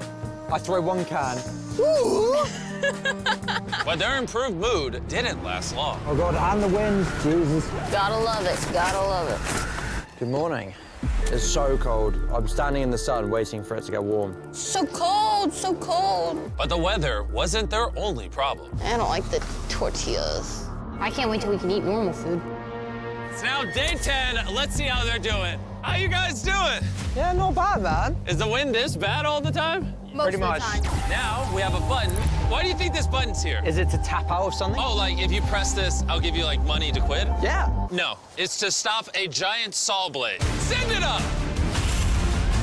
Across from you, all the food you would need for the next 30 days that is infinitely better than the MREs you guys have. And the only thing stopping you two from getting it is that saw blade cutting that rope. You see, in random intervals over the next 24 hours, that saw blade will start to fall. And you must press this red button before it cuts the rope to reset it at the top. But if you fail to press the button, the platform will instantly fall and all your food will join your tents down there. Oh, man. If you lose, you also lose a part of your floor. I'm more concerned about the floor. Surely with this game, he's not gonna screw it up. I can't miss it, right? It's just there. But do you trust him because he's shown he can't fail you? Start the game! The 24-hour timer has started. Bye! Bye. Love you. He'll set it back one day.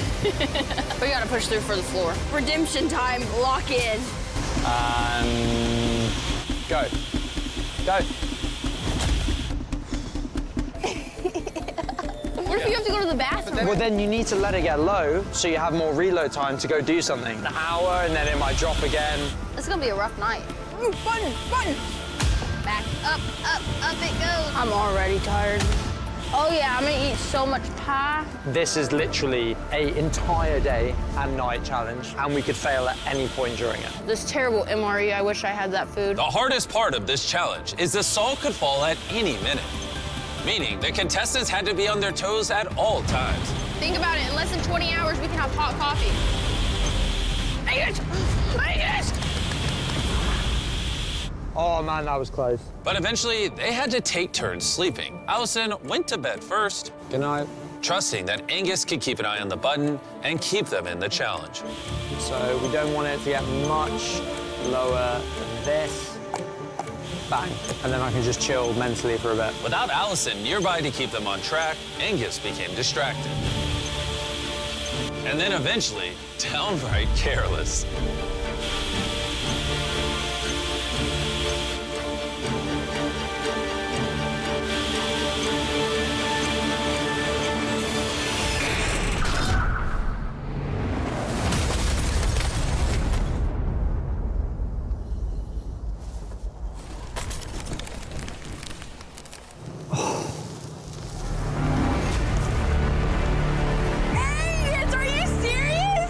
so sorry. Literally, it's like I lost consciousness. The next thing I know, I just hear the soaring sound, and that was it. I'm so sorry, man. It is what it is. Like, we can't do anything about it now. Oh my goodness, guys. I don't even know what happened. Like, my eyes just glazed over. Yeah, there's just a graveyard of my failure down there. Losing the food isn't your only consequence. We also have to remove a quarter of your floor. Oh, God, no! I'm sorry, man. As you should be. I will see the two of you on day 15. Have fun. The loss of the day 10 challenge was really hitting Angus hard. Alive? I can't sleep. I don't know how many more times I can mess up here. All I'm doing is just making things worse. So I'm gonna go.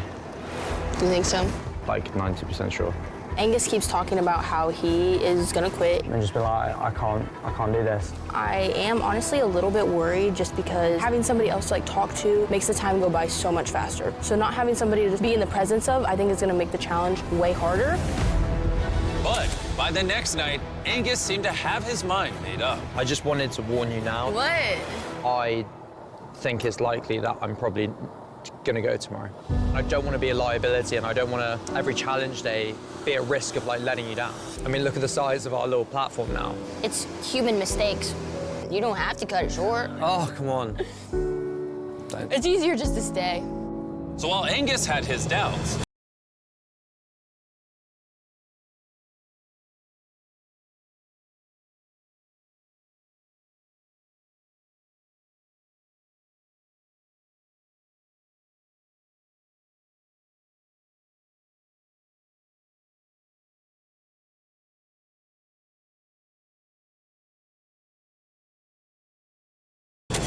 on day 13, I decided to give them a little surprise. You've lost 2 of the challenges so far. 2 out of 2, yeah. That food would have made a big difference in morale. Yeah. Oh, yeah. Well, we've got a surprise for you. Woo, let's go! But since you're in the sky, we needed to call in a little air support. It's a blimp! Oh, blimp? And you're getting Jack Links. Special delivery! Woo! Lowering the beef sticks! What? This is so cool. I'm so glad I didn't leave this morning. What? Oh my God. I got some hooks for y'all. Oh, thank you very much. Beef sticks coming down! All right. Trying to get meat sticks from a floating blimp. A little bit closer. You got it. Woo! You got it. All right, we got it. Teriyaki coming down! Of all days, I needed this. It's just like taunting me. You got it! Yes? It's like fishing, but in the air. Let's go.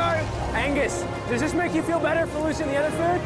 I can't even remember what the other food was, man. This is way better. And it comes in 4 flavors: original, teriyaki, turkey, and 0 sugar. That's the best thing I've had since I've been up there. No, 100%. By a mile. Enjoy! Bye, Carl. And if you want to try the best beef sticks in the world, go to your local Walmart, Target, 7-Eleven, or Kroger. We can't wait for you to try them. I think eating something other than another MRE worked. Because on day 14, Angus woke up in a much better headspace. Like, how do you feel today? I woke up and was like, oh, it's a new day. Yesterday kind of reminded me what weird, crazy experience and opportunity we have up here. So it's like, at least if I stay here, I've got a chance to kind of redeem myself. Challenge day coming up. We've got to stay locked in. Day 14. We're here and we're not leaving.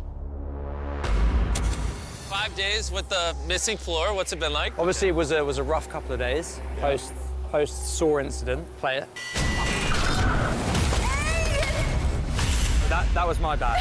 So, shall we jump into it? Yes. Do it. Your day 15 challenge is simple. We built this 30-foot balance beam 100 feet over the ground. And all one of you has to do is walk across, touch the other platform, and then walk back without falling. And before one of you go, reveal what they're competing for. An improved tent, the same tent that you cost her. And some of the food you lost on day 10. Okay, question. What if one of us goes and falls? Does the other get a chance to go? No, because you fall, you're out. Oh. Yeah. So now you have to decide who is going to cross the balance beam. I'm not gonna lie. With this one, I feel like I could get across. No, because, I got to redeem myself, and there's a reputation on the line. I'll do it. You're doing it? Yeah, I'll do it. Yeah, I'll trust you. Also, if he falls, you'll lose another section of your platform. Yeah. There's a lot riding on this. You're risking your half of the prize pool that would go to Allison if you fall. All right. Whenever you're ready. Oh, wait, before you step on it. Here, can you step up? Boys, can you help me? Carl, lift it up. You can drop yours and I'll drop mine. This is the actual balance beam. Angus! Yeah. Oh, it's so much smaller. Oh my God. Angus, you got it. Yep, you said that last time. Redemption! Oh my God. You got it, Angus. This is so hard. Oh. All right, be the hero! Imagine you're a bird. Well, what? No, you can't fly. You might see Angus flying in a second. He's off the platform. If he falls, it's over. Take your time, no rush. You got it, you got it. Oh my God. There you go. You're doing great. He's doing great. It's getting more shaky. I think you're the one that's getting more shaky. Look how much his legs are shaking. It's almost like he's suspended 150 feet in the air. Oh my God, this beam is going, man. Stabilize. Stabilize. Oh.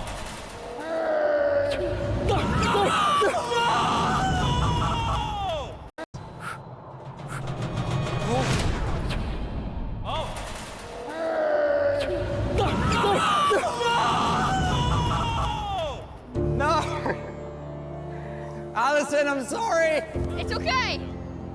And after 15 days... I'm Allison. Angus, I cannot sleep. It's been rough, man. Angus's time in the sky is over. There's like every emotion going through right now. I'm angry that I couldn't make it across. I'm upset and sad that I've left that platform behind. Well, should we just throw Angus's tent off? I mean, you can, you don't need it. Even though it was starting to feel like maybe it was my time to go, it's like... Oh.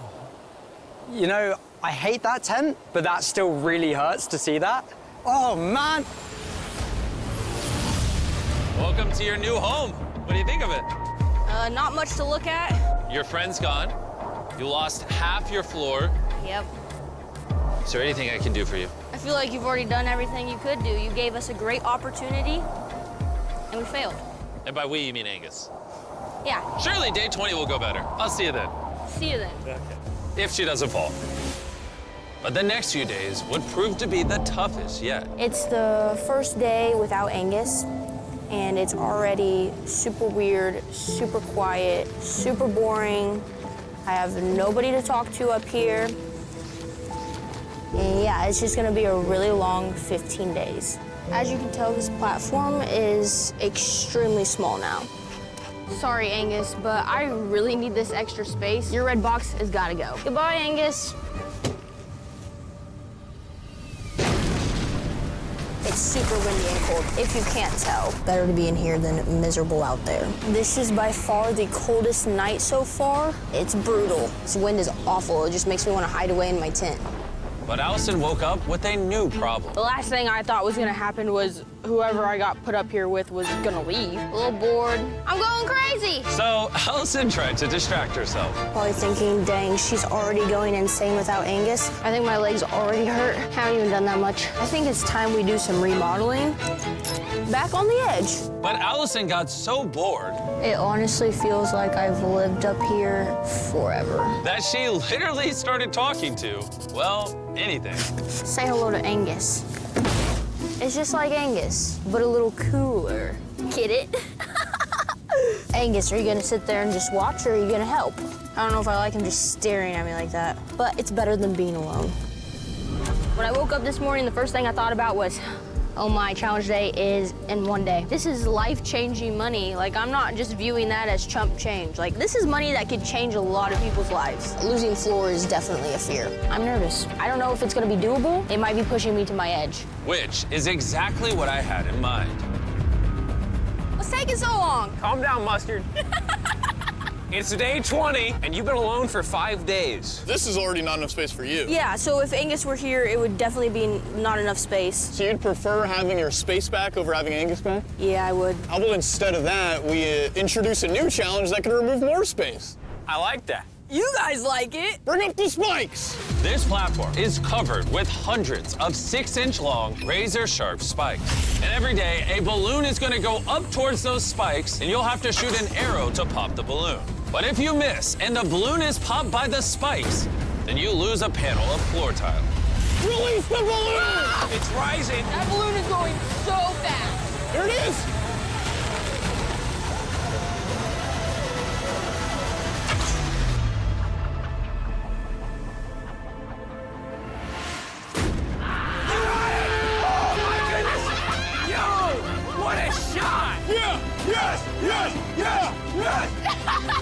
Dude, first try! Are you Robin Hood? Are you Katniss Everdeen? It's only happening once a day, so you're in the clear. Can I have those? Yeah, just don't drop them, or else that'd be bad. Bye! Bye, guys!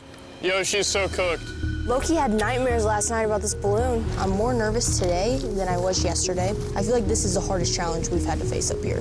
This is a 24/7 challenge. You constantly have to be on your toes. You constantly have to be looking to see when the balloon's gonna rise. Oh no, oh no, oh no, it's actually coming up here. Okay, okay. Oh my God! I can't handle the stress! What Allison doesn't realize Is it moving? Oh no! is that the timing of these balloons isn't random. No! It's specifically linked to when she'll least expect it. No, no, no, no, no, no, no, no, no. Missed my first balloon, and I had to pick a piece of flooring to go. I ended up going with the back corner over there by the yellow box. Yeah, this challenge isn't just, oh, hit the balloons, it's fine. No, it's literally like, I need floor in order to make it to the end to get the money.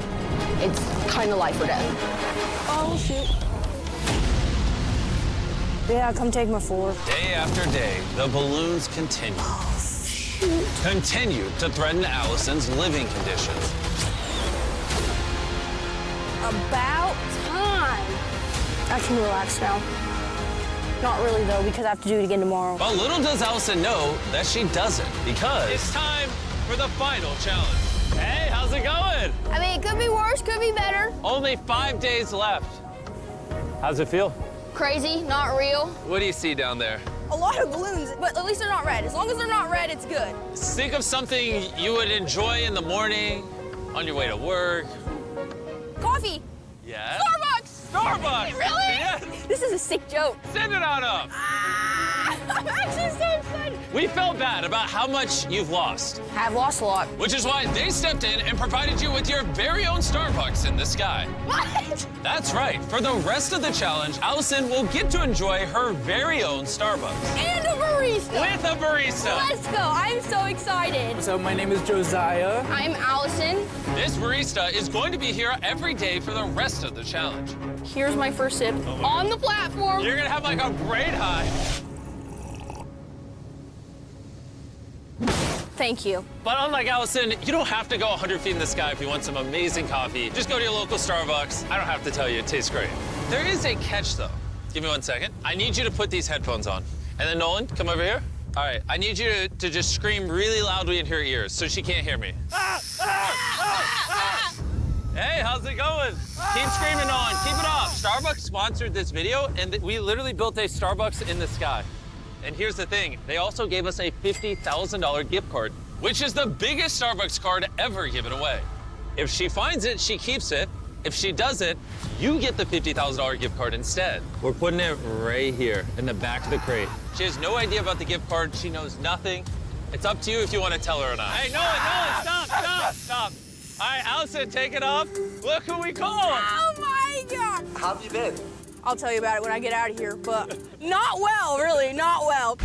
Yeah, I've got one little thing that I need to tell you. Oh, God. On this platform, there is a gift card for Starbucks worth $50,000. If you don't find it, I get it. No! Well, it's a good thing you made this platform really, really small, because now it'll be easier. Can I have this iPad? No! Ah! Okay, anyways, have fun with your Starbucks. Oh, my goodness. There's just not much places to look. I don't know where that thing could be. I've been up here the whole time. Like, where could they have possibly hidden it? No way! I just found it. Sorry, Angus, The search started and it ended really quickly. So the gift card is mine. I am genuinely so grateful and so excited. This is a game changer. With Allison's newfound boost of caffeine, she's locked in and ready to snipe the next balloon. Honestly, by this point, I know what to expect. You really gotta watch the balloon and keep your eye on it the whole way up because sometimes it does some tricky maneuvers on you and tries to get you.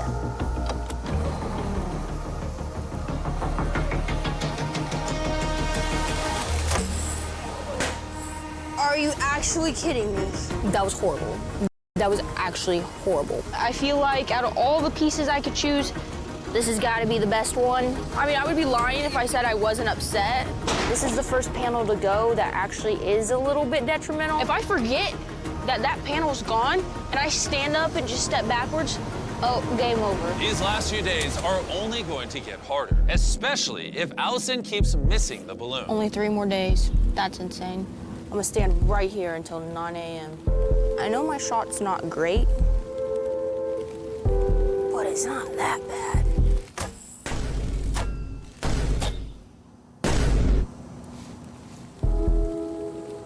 Hopefully my barista brings a coat. I warned him yesterday it gets cold up here.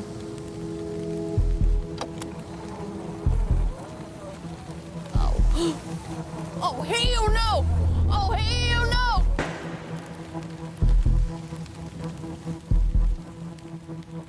You guys got me good. I wasn't even equipped.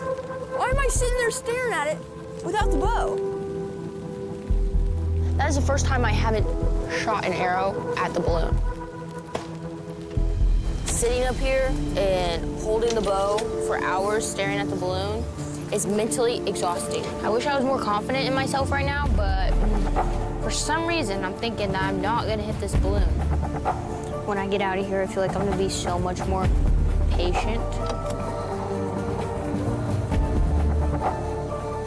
Oh shoot, oh shoot, oh shoot. I'm throwing it. Yeah, with the amount of floor she's losing, she might literally fall off on day 29. I had time to reload that.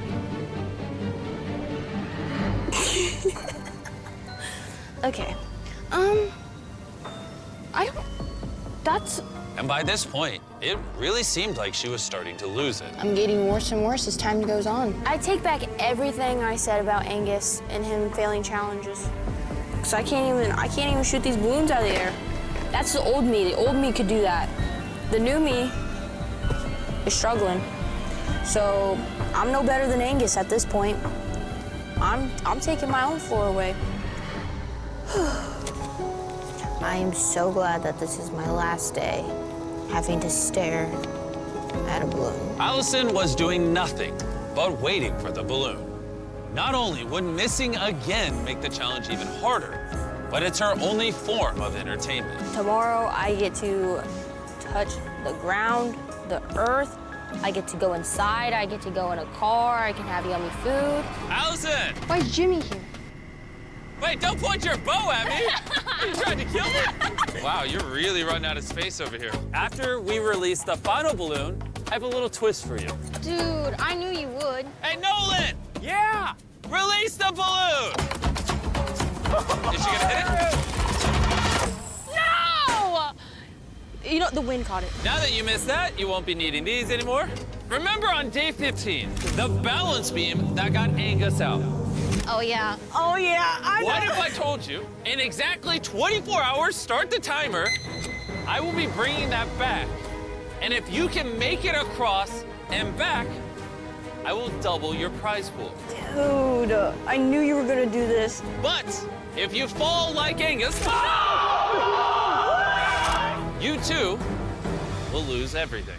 I knew you were gonna do this. $250,000 guaranteed. Yeah. Or risk it on a balance beam, which, keep in mind, you said looked easy, for $500,000. You know, I thought the stress was gonna be gone after that. Stress is back. Yeah. And worse than before. I will see you tomorrow for the $500,000 decision. There she goes. Okay, guys, my head is all over the place. My ego is telling me I can do it. And that's the fastest I will ever make that much money in my life. I got a big day tomorrow, a big challenge, a big decision. So I'm gonna go to bed now. Good night, guys. Allison, open your eyes. Turn around. I brought a friend. He's back. It's so good to see you. There's only enough room for one of us up here. Yeah, this is crazy. Are you surprised to see me? I'm glad you're in red. I wouldn't have recognized you. I've missed you so much. Also, if you look over there, that Yeah. is $250,000 that in the next 10 minutes could be added to her prize pool. Where's your head at? I'm gonna be honest, I don't know. All you have to do is walk across, grab that check, and walk back. I know, and I hate that my ego tells me I could do it. Well, you said when he fell, here, play the clip, I feel like I could get across. that you could do it. I know, I did. You said it was You easy. made it look really hard, though. It is really hard. I'm telling you, it's so hard. But I don't want to tell you whether to do it or not, okay? No, it's like a really big decision. You've come so far. Am I allowed to stand on it? Yeah, of course, but I agree this is a massive decision, which is why I also brought your brothers out. No! Right Why over would there. you do that? Do you think she should cross this balance beam for $250,000? Hey, if you think you got it, do it. Okay, let me stand on the beam. Oh, is she gonna do it? Okay, well, when you do it like that, you make it look easy. Oh, I hate that I just did that. If you're gonna do it, you just gotta do it. Dude, Could I have an almond latte, please? I hate that I think I can do it. Okay, bro, I want to go. I want to go. You want to do it? Why am I gonna cry? Don't cry, don't cry. I believe in you, whatever you do, but you just gotta be open to the possibility that you're gonna fall. Jeez, I don't know. In the 30 days up here, she's been through some highs and lows. I've never seen her cry once. You didn't even cry when I fell, man. How is this more sad? Oh, I hate this decision. Allison, we support whatever you choose. From the start, I've been saying I wanted to do this challenge to the fullest extent. You know what I mean? Yeah. And I feel like me going home with something versus nothing would be the fullest extent. If I actually got on this beam and fell and didn't go home with anything, I lost. I lost. But imagine how cool you would be in front of the whole world if you said, I'm doing it, and you did it, and you went there, and you came back. That would be the highest of all highs in the entire world. That would be kind of cool. In front of everyone. Oh, I hate that I think I can do it. I wish I just looked at the beam and I was like, heck no. Allison, I need a decision. Do you want to leave with the guaranteed $250,000 plus your $50,000 Starbucks gift card? Or do you want to risk it all to add an extra $250,000 to your prize pool? It's literally doable. Nolan, grab the check. I got it. If you tell him to drop that check, the deal will officially be off the table. Your $250,000 will fall, and you will be going home with that $250,000, your $50,000 Starbucks gift card, and not a penny more. What's your answer? Nolan, you gotta drop the check. What? I'm sure. Nolan, throw it. There it goes. All right, there goes your $250,000. Which means you officially won that $250,000. That's why you did it! But I think we're all curious. Would she have made it there and back? I hope I fall. Let's see if she does it. This is just for fun. If she doesn't, I'm not giving her anything minus the money she already won. Oh, she's making this look easy. Oh my gosh. Oh. Oh. Bro. Stay steady. I'm getting flashbacks. This is what threw August off. Oh! I made such a good decision. I made such a good She is so lucky she turned down my offer. Honestly, this is your sign to not let your ego get to you because it almost got me today. And that would have cost me a lot of money and I'd be up here crying right now and it'd be really awkward. But instead, we're laughing because I'm going home paid. And with that, Allison has won $250,000! Let's go! Oh my God. Hey, if you haven't already subscribed, this video is great.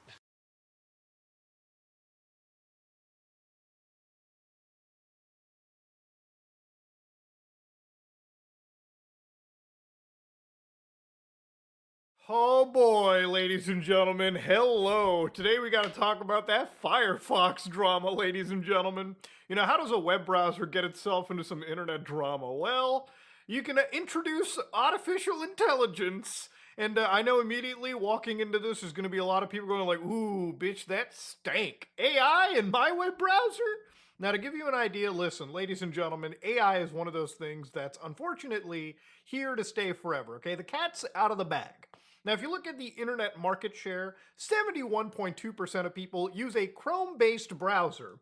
Now, of course, that could be various different versions of Chrome, but I wouldn't be surprised if a vast majority of internet people just slap on Google Chrome, one of the most bloated and annoying web browsers out there. Now, of course, 14.35% use Safari. Now, of course, obviously, you've also got the Edge browser, you know, for the people that are downloading Chrome. You've got Firefox coming in at 2.3%. Now, you might be like, whoa, 2.3 sounds really low. In the broad context of internet users, that number ain't as small as you think.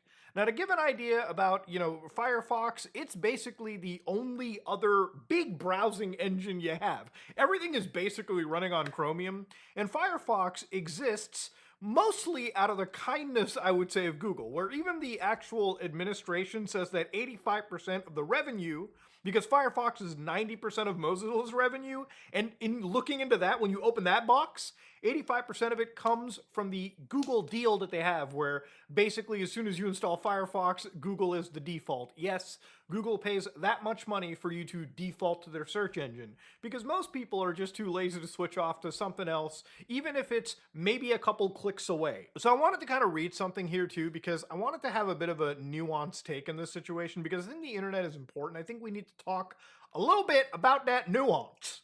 Okay, so one of the ways that they say is they're approaching it with user choice and openness, and they believe AI should be built like the internet, open, accessible, and driven by choice, so that users and the developers can shape it as they wish.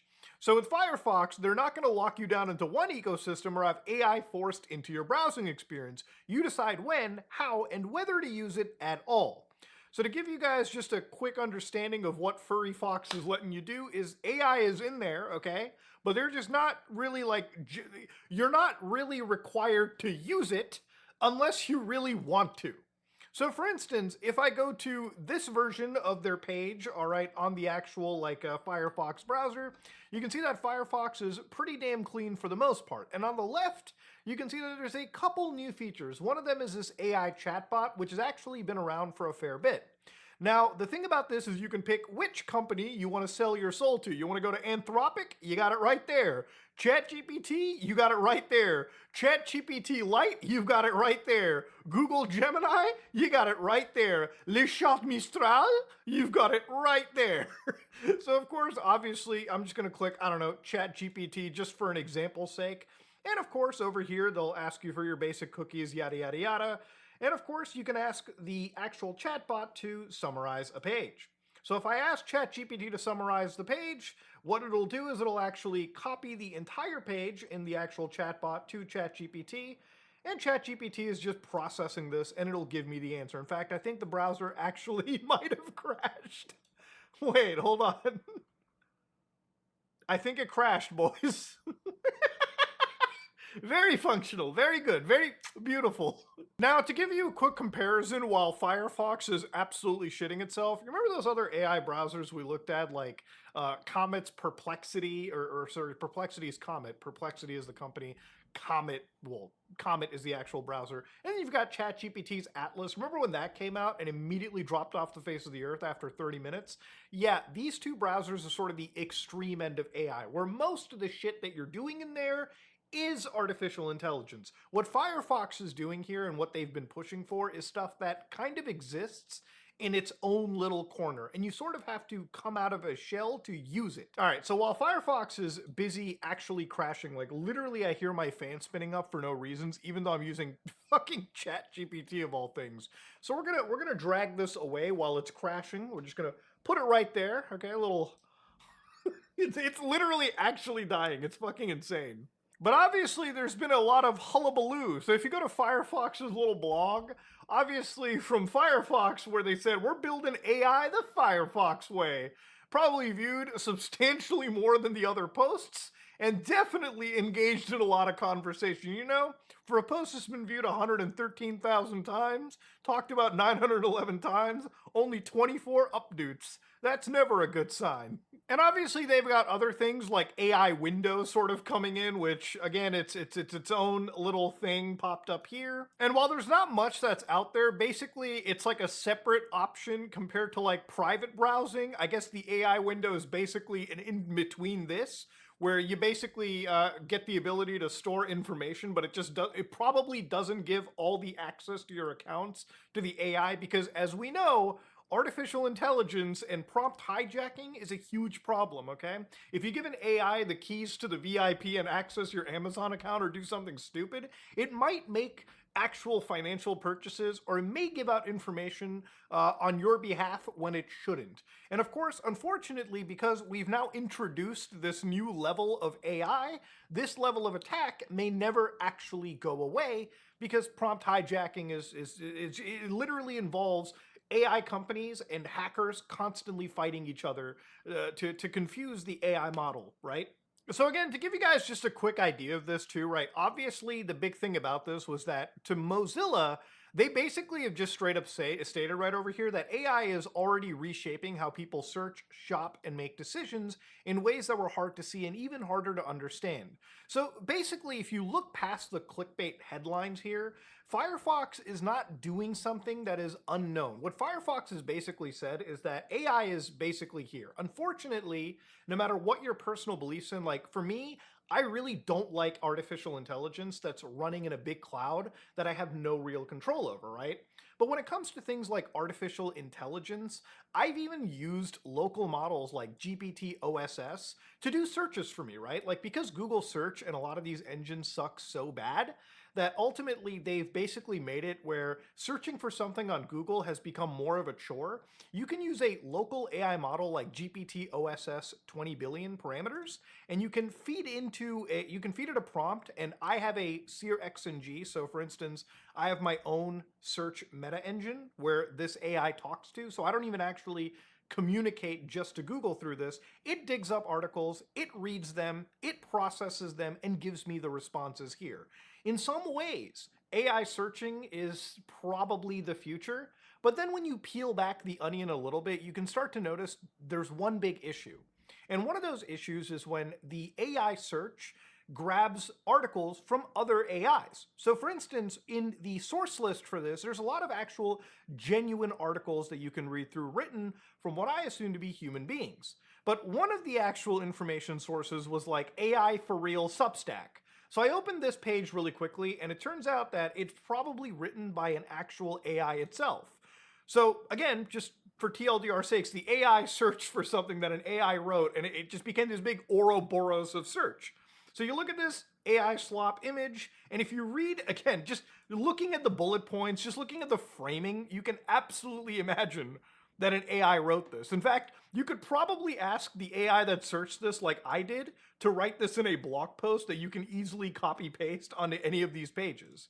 So again, this is the internet we're dealing with, right? It's an internet that is now designed with tons of AI slop poured into it and AI searching for it. So, you know, the whole dead internet theory is pretty much a reality. It's not that human beings are gone, it's just that there's such a wave of AI generated shit these days that the internet is probably grown substantially more in size in a very short amount of time, and not all that information is absolutely meaningful. Not all that information is even fact-checked appropriately, which is one of the reasons why I don't really use AI in my content, because AI makes a lot of mistakes, and it usually is more annoying, that it's more of a hassle than it's actually worth. You might as well actually put some real blood, sweat, and tears into something you care about, as opposed to letting AI shit out like 20, 30 scripts and fucking never check. But to give an idea, it's not that artificial intelligence does not exist in other browsers. Even in the browser that I use, Brave, for instance, one of the things that this is known for is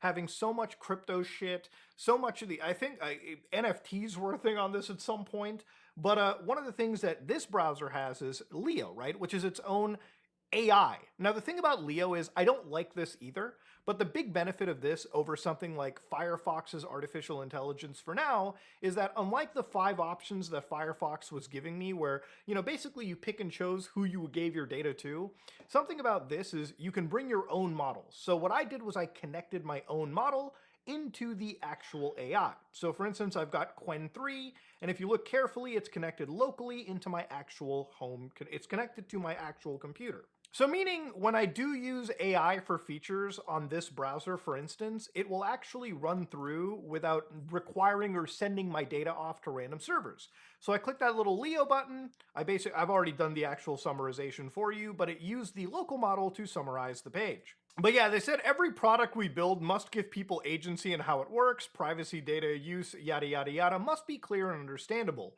The model has to align with trust, or the business model rather, and Firefox will go from a browser into a broader ecosystem of trusted software. And again, this will evolve into a modern AI browser. So ultimately, obviously, as you can imagine, the community was not super duper happy about it, because ultimately they were just like, wait a minute, we don't want this shit in our system. We don't. So again, from the old Firefox community about a week ago, I love Firefox, both as a dev and a user. I switched from Chromium about a year ago, and have many others here, because it's an awesome browser despite its issues, especially for developers and power users. So again, ultimately they responded over here, and they said, I understand the subreddit represents a very vocal minority of Firefox users. It is true, very vocal minority, and that's just most of the internet screaming in general. So again, people want software that is fast, modern, and honest about what it does. And again, they want to understand what's happening and have real choices. So in their blog post, right, it's like in a post announcing the new direction with agency and choice, there's little mention of user input or feedback. This highlights a disconnect that many of us experience daily. Mozilla has a pattern of struggling to implement or support basic features, and much of the time fails to even acknowledge serious user feedback. Now, I think this paragraph is enough for me because one of the reasons why I stopped using Firefox, for the longest time I actually used to use it. Like, it came as a standard in Linux desktops, and I was like, why even bother installing another browser when Firefox is right there? Generally speaking, for me, the internet started to get a little bit slower with things like Google-related applications, so I said, fuck it, I just downloaded Brave browser at that point, and I never looked back. So the thing about any of these AI things is I'm not going to hold it so far against companies like Firefox for introducing AI because, ultimately, he's not wrong. It is actually the future of the internet. Unfortunately, no matter how you feel about artificial intelligence, in some capacity, it's going to be there. Now, I'm not a fan of things like generative artificial intelligence in any capacity. I think a lot of it can be very bullshit. A lot of it is obviously very ethically damning because, again, the training data that is sourced to use that kind of stuff is often unethically gained. But when it comes to things like summarization, I feel like maybe for some people that'll be cool. I think live translations are things that are cool for people that are from different languages, just to have it right there with the added human context provided as well too. I think there's some cool features with artificial intelligence that generally can be a boon. But because AI is such a nasty, nasty word, okay, obviously Firefox, in amongst all of this fucking drama and hoopla and backlash, had to implement a kill switch, which I think does exist, but they're going to bring back, or they're going to make it more apparent. So, well, Mozilla's like, we're going to give you a hard off switch, just because we know that a whole bunch of users care about your privacy and everything.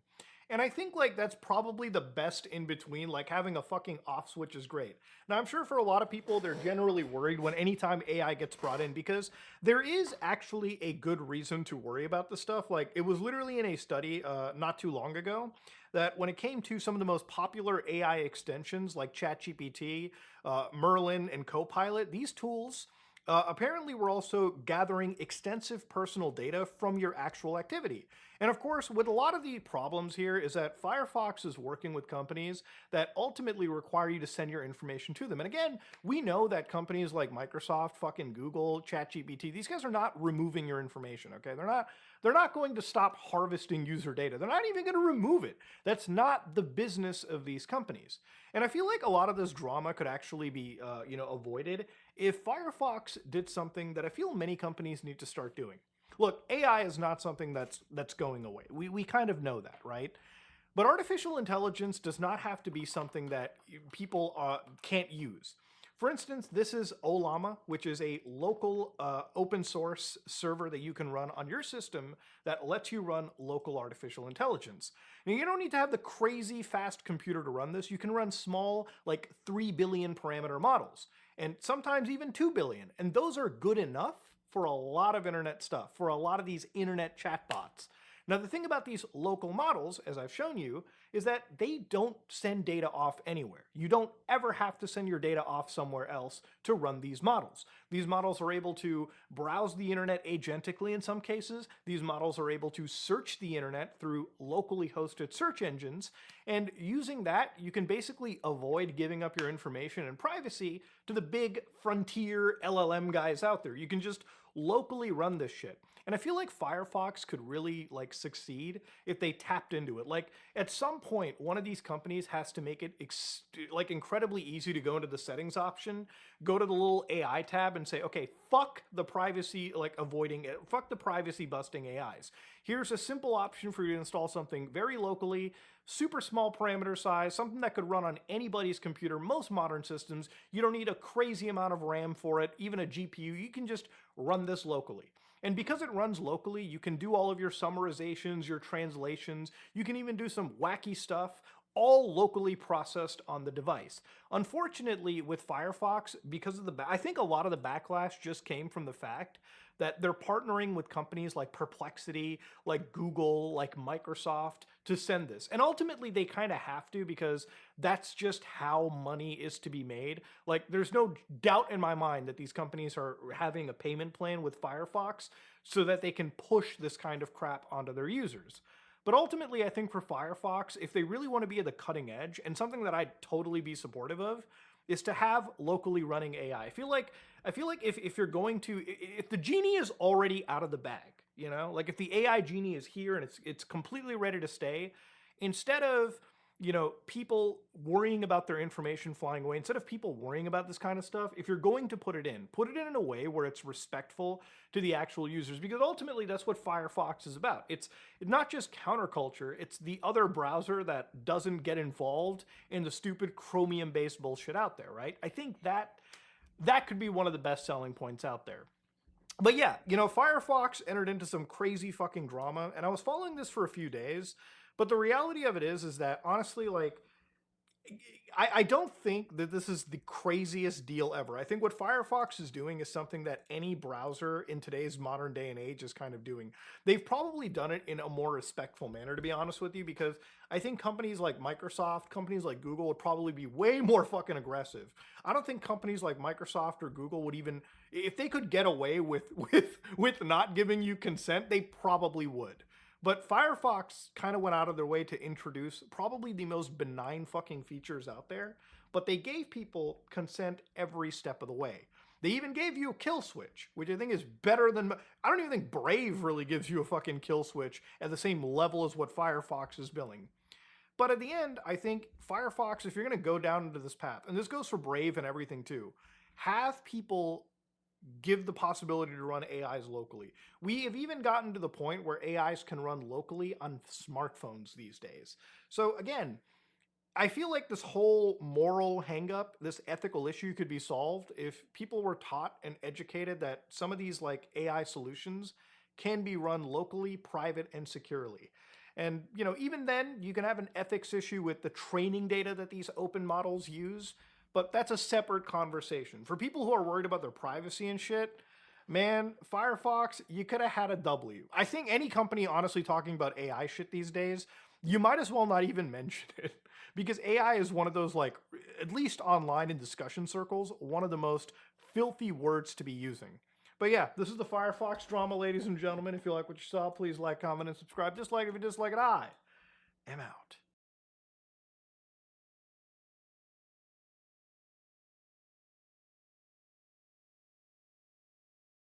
Hello wonderful person, this is Anton, and it's time for our AI Atlas update right before the end of the year. Because just now, on December 19th, 2025, when I'm making this video, the comet has officially completed its closest approach to planet Earth, and quite a few telescopes were able to capture new images and reveal just a little bit more about this somewhat bizarre object. And here's actually a really cool compilation of 6 separate pictures from 6 separate observatories, showing us this comet in completely different light. And in case you were wondering, nope, still just a comet. Despite being green, this comet does not contain any green men. And so, as we reach the end of 2025, after just 6 months, this object has already provided a wealth of data, dramatically changing our understanding of what interstellar comets seem to be and how chemistry outside of the solar system seems to work. Oh, and by the way, right here, it was actually still pretty far from Earth. The distance here was about 270 million kilometers, or approximately double the distance of Earth to the Sun.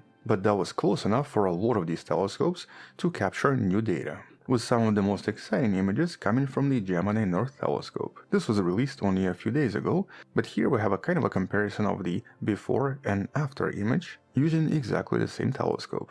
And well, in essence, it shows us a dramatic change in color. When this comet was first detected in July, it appeared to be a slightly reddish tint. And this is believed to be the result of something referred to as tholins, a variety of organic compounds that a lot of other objects contain as well, and basically the same compounds that make Pluto a little bit reddish as well. And so when a lot of these organic compounds get illuminated by cosmic rays or even ultraviolet light, they eventually form this reddish material. However, as the comet emerged from behind the Sun, which happened in late November, new images from the same telescope reveal that it's now just a little bit more green. Or essentially now it contains a definitive greenish glow, which implies a slightly different composition. And normally this is caused by diatomic carbon, so basically C2, carbon that binds to itself. And so as the sun's heat penetrates the comet, these molecules are released and then excited by solar radiation, emitting light at green wavelengths. But here it's important to understand that this is obviously not unusual at all. Pretty much most comets display the same light, except that here, compared to local comets, this behavior was dramatically delayed.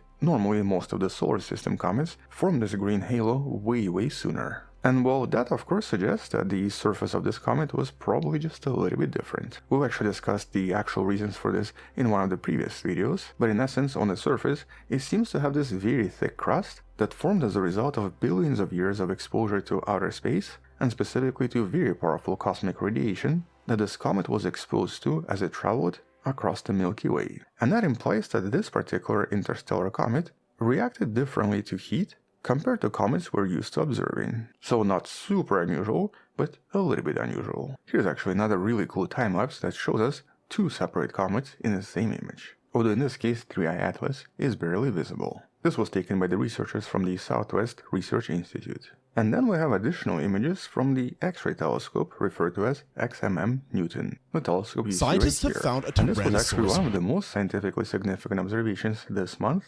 originally conducted on December 3rd, where the telescope watched this comet for 20 hours. And well, it detected this, an X-ray glow. And well, here this is actually the result of a lot of stuff coming from the comet interacting with the solar wind. Specifically, when the gas molecules stream away from the comet, they then collide with the solar wind, which are of course charged particles coming from the sun, which creates X-ray fluorescence. But what makes this X-ray observation just a little bit unusual is that in this case, these X-ray observations are uniquely sensitive to gases like molecular hydrogen and nitrogen, which are almost completely invisible to optical telescopes, like for example Hubble telescope. And so in essence what we're seeing is hydrogen and nitrogen. We're seeing hidden ingredients that would be otherwise completely invisible. And that of course is going to help scientists in the next few months to piece together what this comet essentially contains inside and what kind of elements and in what amounts it seems to contain. So if it wasn't for this X-ray telescope, we would probably never be able to see either hydrogen or nitrogen. Although here we do have additional pictures from Hubble as well, with this comet appearing just a little bit brighter and a little bit bigger compared to previous observations. This was from December 5th of 2025.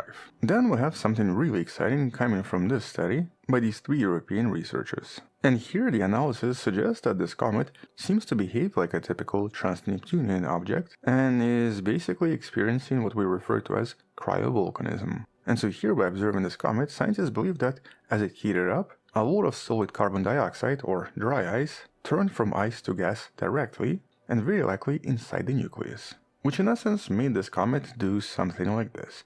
And this process may actually trigger the flow of a lot of oxidizing liquids inside the comet that then react with a lot of iron and nickel grains locked inside the comet. So essentially it kind of initiates a bunch of chemical reactions, which might explain additional observations from the last few months. And so here this internal corrosion creates a lot of energetic chemical reactions that eventually blast jets of gas and dust into outer space. And this may actually also produce what's known as the non-gravitational acceleration, essentially shifting the comet's orbit by just a little bit. But this is of course something we've seen many times in the solar system.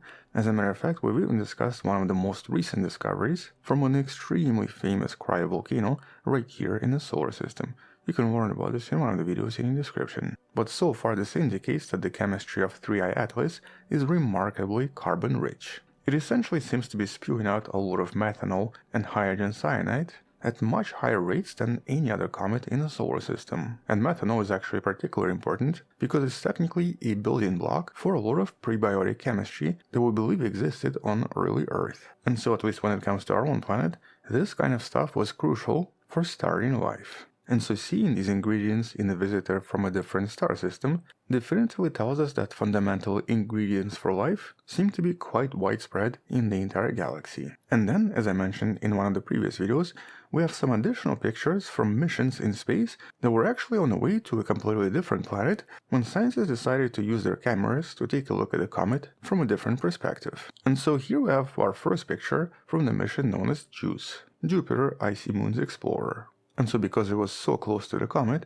it was able to capture the view showing us an active coma, plus hints of both the plasma tail and a much fainter dust tail. Something that's typical for comets, but something that was difficult to see before. In this case, the plasma tail is just a bunch of ionized gas, and usually points away from the sun, and the dust tail is formed by ice particles, and usually moves in a different direction. This is basically material released by the sun as the comet heats up.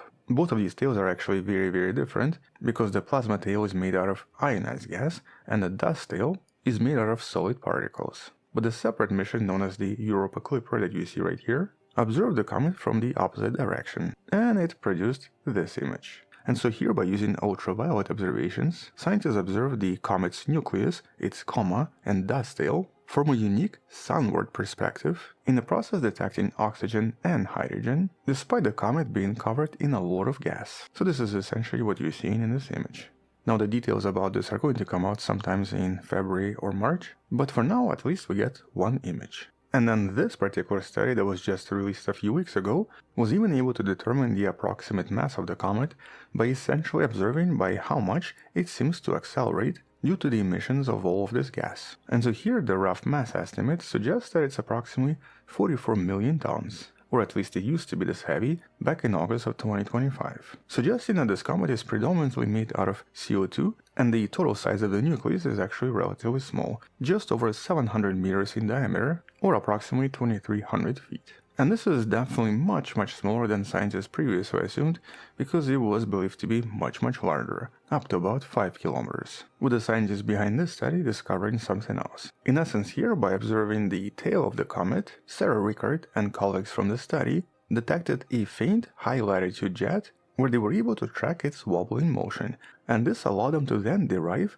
how fast this object seems to be spinning. Or basically they were able to see the rotation period of the nucleus itself, and it seems to be approximately 15.5 hours, which was the first time this periodic jet angle modulation was done in an interstellar comet, and allowed scientists to determine spin axes without direct nucleus observation. But this also suggests that a lot of this outgassing early on potentially changed the rotation of the comet, because it might have been a little bit longer before at over 16 hours. So essentially in this case, the comet seems to have spun up. And last but not least, there's one thing I never really got to mention in any of the previous videos.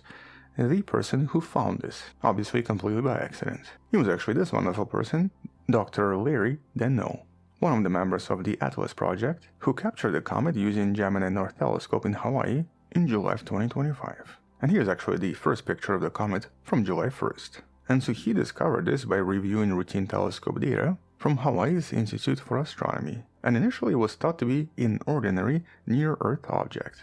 something that scientists detect pretty much daily. But eventually, because of its hyperbolic orbit, that's when things got really exciting. And so within just 24 hours, this was confirmed to be the third interstellar object.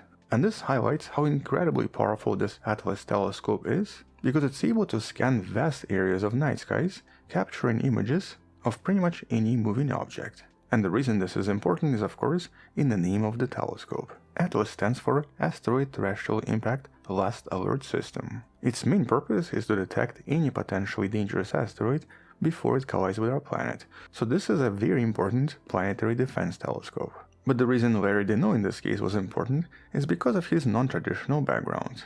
With a degree in electrical engineering and computer science, he developed ATLAS software that can handle terabytes of data pretty much every single night and extremely accurately and reliably alert us of any potential danger. So technically this is one of those superheroes without a cape. I mean, most of us are not even aware this is happening, but here scientists are constantly observing the night skies to make sure that nothing is on a collision course, and to make sure that if something is on a collision course, we're prepared way in advance. As a matter of fact, his software was also responsible for the other exciting discovery from 2025, the asteroid YR4 that we discussed previously, that at first scientists thought may collide with the planet in 2032, but is now technically on a collision course with our partner, the Moon. You can learn about this in one of the videos in the description. And so that was, of course, the discovery of the comet and the person who confirmed its existence. And so I hope someone in Hawaii buys him a beer or something. I mean, this was a pretty remarkable discovery. But anyway, we'll definitely come back and discuss this object in some of the future videos, probably in the next few weeks, because after these December observations, we're going to have even more data and more analysis from several different teams. Until then, check out some of the previous videos in the description. Thank you for watching, subscribe, come back tomorrow to learn something else, support the channel on Patreon where you can find additional videos without any ads and can DM me directly, or by joining a channel membership that grants you early access. You can also buy the Wonderful Person t-shirt in the description below. Stay wonderful, I'll see you tomorrow, and as always, bye bye.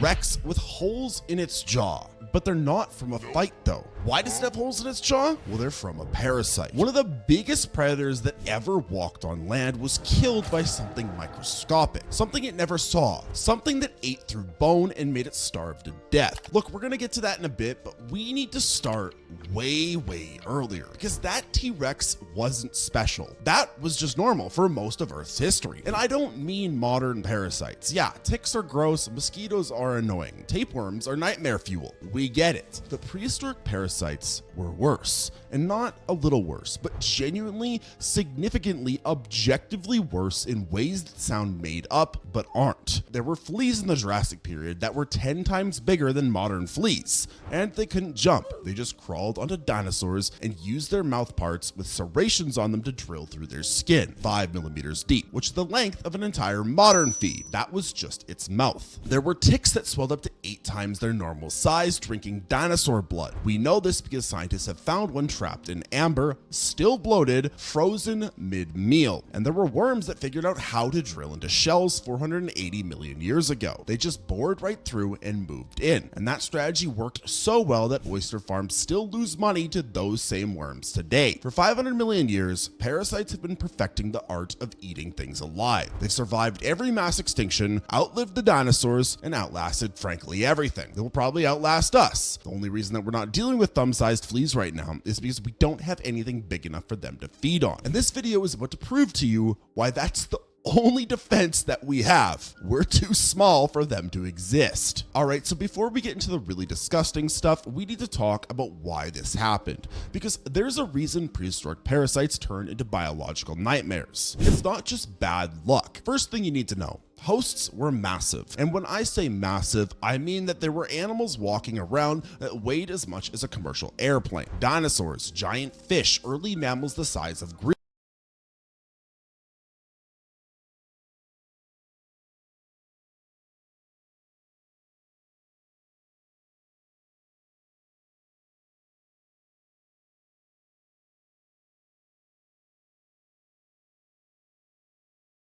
grizzly bears. These things existed and they had blood, lots of it. And here's the problem with being that big. You can't really scratch yourself properly. A sauropod with a 30-foot neck can't reach its own back, can't groom itself, it can't pick off parasites the way a monkey can. So once something latched on, it just stayed there permanently, feeding forever. The second problem, nobody had figured out immune systems yet. Not really. Your body has millions of years of evolution teaching it how to fight off infections. Your white blood cells know what to do.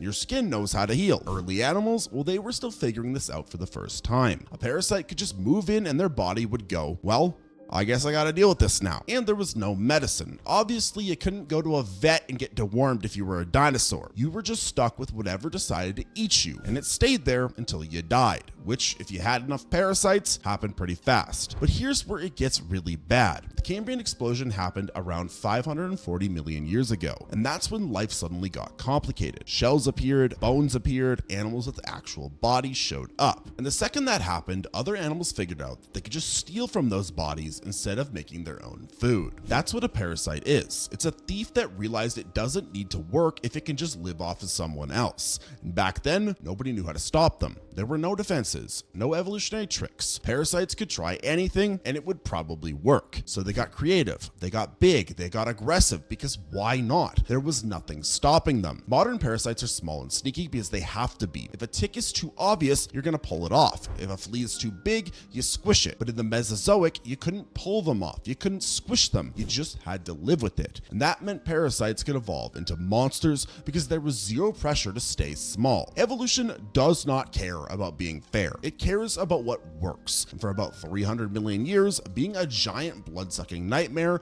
worked perfectly. That's why prehistoric parasites were worse. They lived in a time where being terrible was easy, and the fossil record proves exactly just how terrible they were. So let's go back, way back, 500 million years. There's oceans everywhere. There's no land animals yet, nothing but water and the things that live in it. And even back then, parasites were already ruining lives. There were these little shelled animals called brachiopods. They looked vaguely shellfish adjacent, and they had a simple life. They sat on the ocean floor, opened their shell a tiny bit, and filtered food out of the water. That's it. That was their whole job. But scientists have found fossils of these brachiopods covered in tiny tubes, little worm tubes. And at first they thought, okay, maybe those worms were just hitchhiking. Maybe they were harmless. Except they weren't, because when scientists measured the brachiopods with tubes versus the ones without, the infected ones were smaller and stunted and starving. It turns out those worms were positioning their tubes right at the opening of the shell, right where the food current flowed in, and they were just intercepting the food before it reached the brachiopod's mouth. They were stealing every single meal. So you're a brachiopod, you're doing your thing, you're filtering water, and some worm sets up shop on your face and eats your lunch every day for your entire life. And there's nothing you can do about it because you're a shell without a mouth. You can't move, you can't fight back. You just slowly starve while something else eats all your food. That's the first parasite that we found in the fossil record, a food thief. And it worked so well that scientists have found hundreds of these fossils, all with the same tubes in the same spot. This was not a rare thing. This was standard. Now fast forward a little bit, about 480 million years ago to the Ordovician period. New parasites,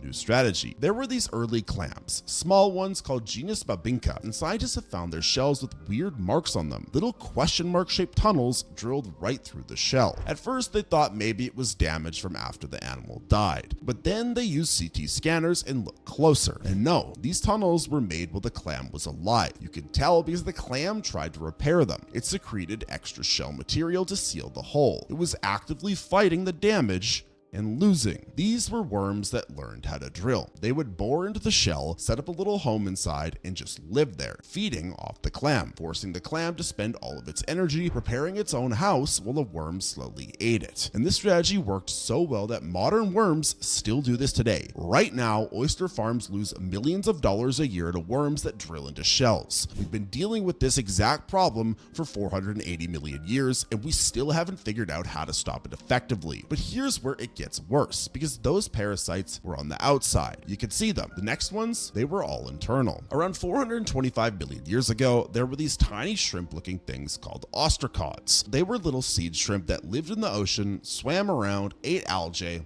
the normal stuff. Scientists found a fossil ostracod in England with something attached to it, and when they looked closer, they realized it was a pentastomid, a tongue worm. It was this tiny arthropod with hooks on its head clinging to the outside of the ostracod shell. That is the first fossil evidence of tongue worms. And the thing about tongue worms is they didn't stay on the outside. They evolved to burrow inside. Modern tongue worms live in the lungs of reptiles. They burrow into the respiratory system and just live there, breathing your air, eating your tissue, making themselves at home. And we have found the ancestor of those things attached to a 425 million year old shrimp, which means that this strategy is older than trees, older than insects, and older than almost anything you can think of on land. But my favorite example, the one that really shows how long this has been going on, is the famous lamprey. Scientists have found a lamprey fossil in South Africa from 360 million years ago. That's the Devonian period, the age of fish. This lamprey had a sucker mouth with 14 tooth-like structures arranged in a circle, the ring of teeth, used to latch onto fish and grind through their skin to drink their blood. And here's the thing, modern lampreys look exactly the same. Exactly. The fossil one actually had more teeth than modern ones because it was better at its job. So for 360 million years, these things have been swimming around, latching onto fish and drinking them. And evolution looked at that design and went, yeah, perfect. No notes, don't change a thing, keep it up for another 300 million years. Which means that fish have been dealing with vampire worms for longer than dinosaurs have existed, longer than land animals existed, longer than forests have existed, and they still exist right now in rivers, doing the same thing they did when the first fish showed up. That is how good their design was. It never needed to improve. But then animals started walking on land and dragged all of these parasites with them. Right, so 240 million years ago, life decided the ocean was boring and moved onto land. Fish grew legs, plants showed up, everything was new and exciting. But the parasites moved too, obviously. Because here's the thing about parasites, they don't care where you live, they'll follow you anywhere. You think leaving the ocean is gonna save you? No, they'll just learn to breathe air and come right along. And we know this because scientists have found fossilized poop, which yes, is a real thing paleontologists study. They call them coprolites, but it's poop. Poop, fossilized dung, and inside that poop, they found parasitic eggs. There's this one coprolite from Thailand, 200 million years old,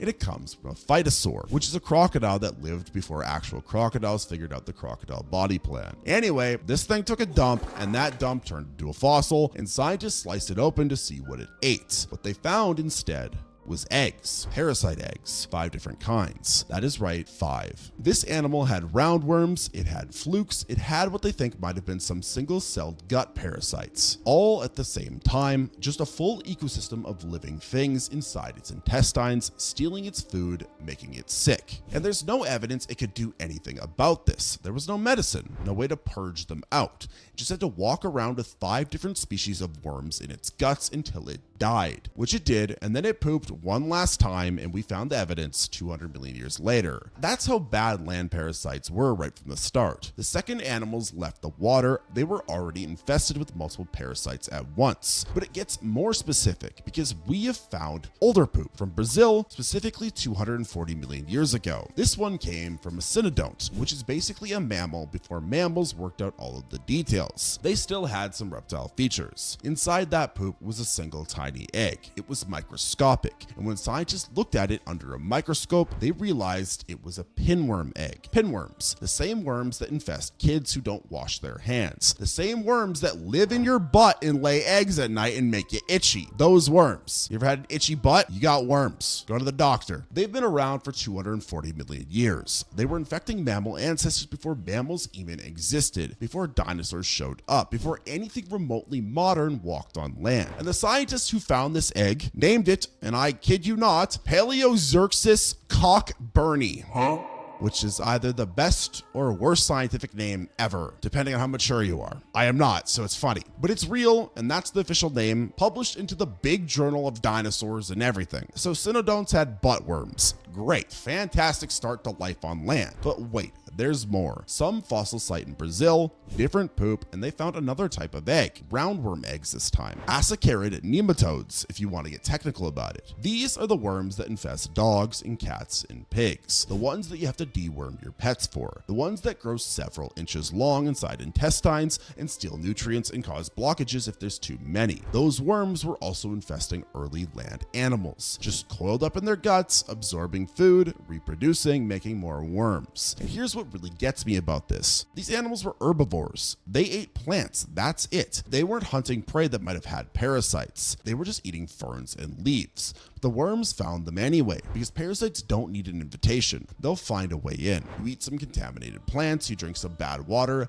and boom, worms. So life on land started with animals already full of worms, internal worms that you couldn't see and you couldn't remove and you couldn't treat. You just had to live with them eating your food from the inside. And this went on for millions of years. Every land animal walking around was probably infected with something. Multiple somethings, in fact. Just carrying passengers that slowly drained their energy and made them weaker and eventually contributed to their death. The Triassic was a wormy time. That's the main takeaway here. Worms everywhere, inside everyone, all the time. But at least they mostly stayed hidden where you couldn't see them. Well, the Jurassic period said, no, actually, we're going to make parasites you can see from across the room with your bare eyes. There was a flea fossil found in China, and it was around 165 million years old. Scientists found several of them perfectly preserved in ancient lake beds. And this flea was 2 centimeters long. 2 centimeters, that is almost an inch. You know how big a normal flea is? 2 millimeters. This thing was 10 times bigger. The size of your thumbnail, the size of a beetle. Huge. They named it Pseudopulex, and it looked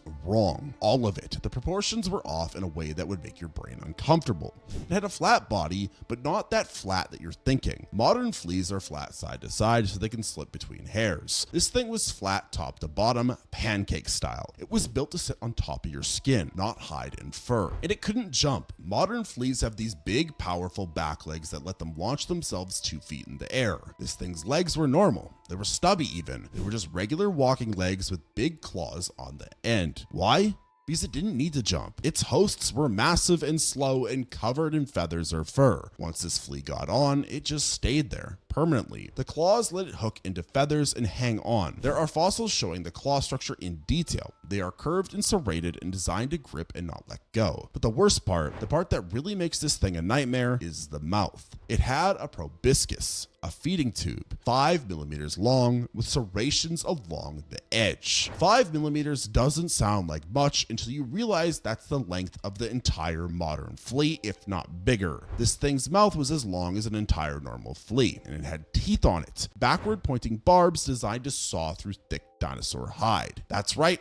It didn't bite, it drilled. And once it was in, it drank. Probably a lot given its size. A modern flea drinks a tiny amount of blood. This thing probably drained enough blood to actually make you notice, enough to cause actual harm if there were multiple fleas feeding at once. There's evidence that these things lived in groups. Fossils from the same site show multiple individuals preserved together, which suggests that they might have infested hosts in swarms. Picture a feathered dinosaur, maybe a small raptor, covered in 20 of these things, each one the size of a cockroach almost, each one with a serrated drill mouth buried into its skin, just sitting there feeding all day long. You can't swat them off because they're hooked in. You can't scratch them off because their claws are too strong. You just have to tolerate it and walk around with these giant ticks, but insects, draining your blood and making you weak. Oh, and they have found these fossils in both the Jurassic and the Cretaceous, which means that this nightmare lasted for at least 40 billion years, but probably longer. But the Jurassic oceans had their own problems. Fish fossils from this time period show evidence of parasitic isopods. You know those bugs from the ocean that eat a fish's tongue and then replace it? Those. Scientists have found small crustacean fossils attached near the jaws of Jurassic fish, positioned exactly where you would expect a tongue biter to be. They can't prove it 100%, but the evidence is pretty strong, which means even if you stayed in the water, you weren't safe. You just have a different bug eating you from the inside of your mouth instead. And then there's the flies. Mosquito-looking things started showing up in the late Jurassic. There's no direct evidence of them biting anything yet, but they had the right mouth parts for it. We know from later fossils that they definitely figured it out. Large dinosaurs wading through swamps would have been covered in clouds of biting flies.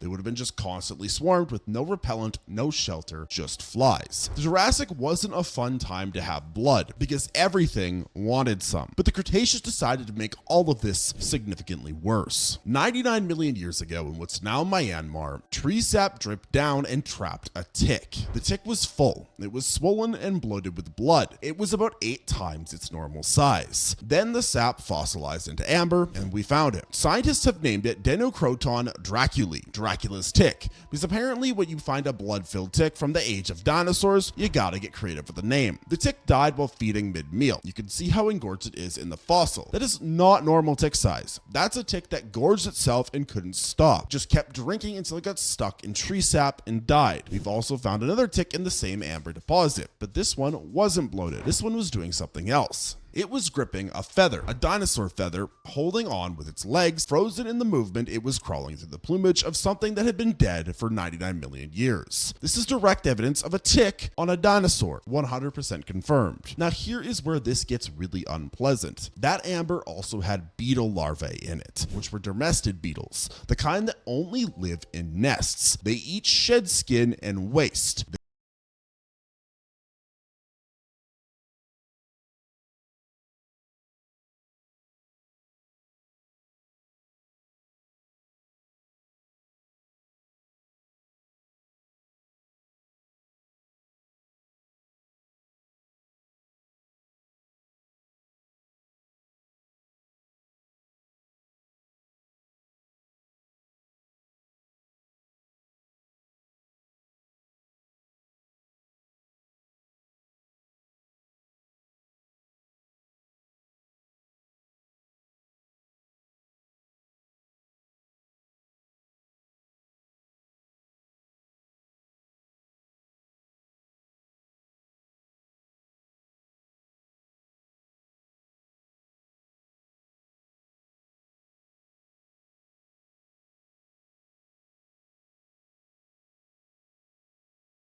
the kind that only live in nests. They eat shed skin and waste. They are nest scavengers, which means that those ticks weren't just on adult dinosaurs. They were in the nests, waiting.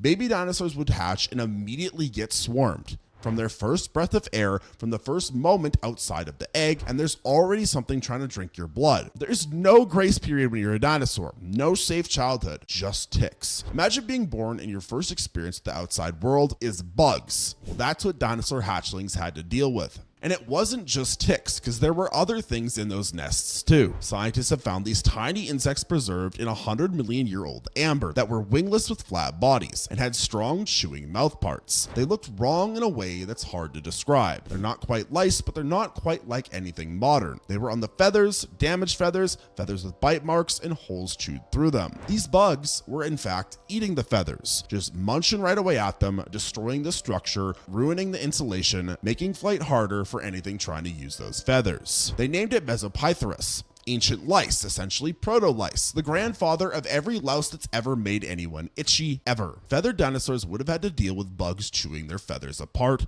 constantly, all of the time, with no way to fully remove them. Preening only does so much when the bugs are smaller than a grain of rice, and there's hundreds of them. Did you ever have lice as a kid? Remember how much that sucked? Well, now imagine you're covered in feathers and don't have hands. Just a beak. Yeah, good luck with that. But external parasites aren't even the worst part, because the Cretaceous had internal ones too, ones that you couldn't see, ones that killed you slowly from the inside. Scientists have found a biting midge trapped in amber. It's a tiny fly, which is smaller than a mosquito, and when they looked at it under the microscope, they found cells inside its body. And those cells were malaria cells. Well, proto-malaria, the ancestor of the parasite that causes malaria, just sitting there in the fly's gut, fossilized and preserved. That is proof that blood parasites existed in the Cretaceous period, proof that insects were spreading disease between dinosaurs. Malaria kills hundreds of thousands of people every year right now today with modern medicine. Dinosaurs had no medicine. They just got sick and they either survived or they didn't. And it wasn't just malaria. Other amber fossils show evidence of leishmania and trypanosoma that are parasites that cause flesh-eating sores and sleeping sickness,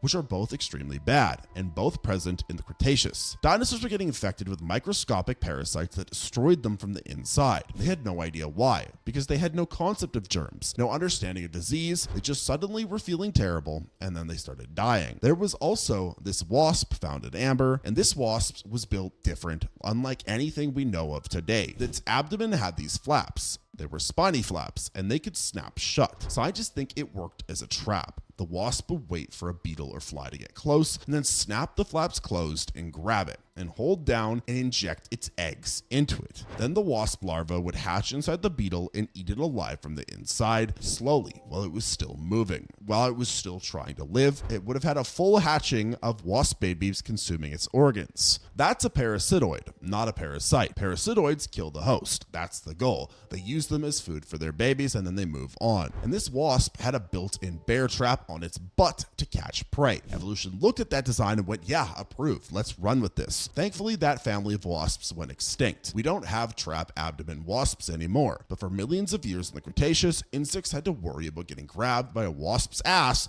and slowly eaten from the inside. The Cretaceous was a bad time to be anything, because you would have had ticks in your nest, lice in your feathers, flies giving you malaria, and wasps with mechanical traps on their butt. Everything had something feeding on it. And sometimes those parasites lived in the biggest predators that were out there. There's a Tyrannosaurus Rex in Chicago. Her name's Sue. It's the most complete T-Rex ever found, with 90% of its skeleton intact. It is massive, terrifying. It is an apex predator. But Sue has holes in her jaw. They're smooth-edged holes that go all the way through the bone, and scientists noticed them decades ago. The first guess was combat damage. You know, battle scars from fighting another T-Rex, which makes sense. These things fought each other. We have bite marks on other fossils proving it. But these holes didn't match bite marks. They were the wrong shape, the wrong placement, and the edges were smooth and healed over. The bone had tried to repair itself before Sue died. So it's not battle damage. Something else made those holes. Then someone compared them to modern birds, raptors, hawks, and owls. All of the birds that get throat infections from a parasite called Trichomonas. And the lesions matched.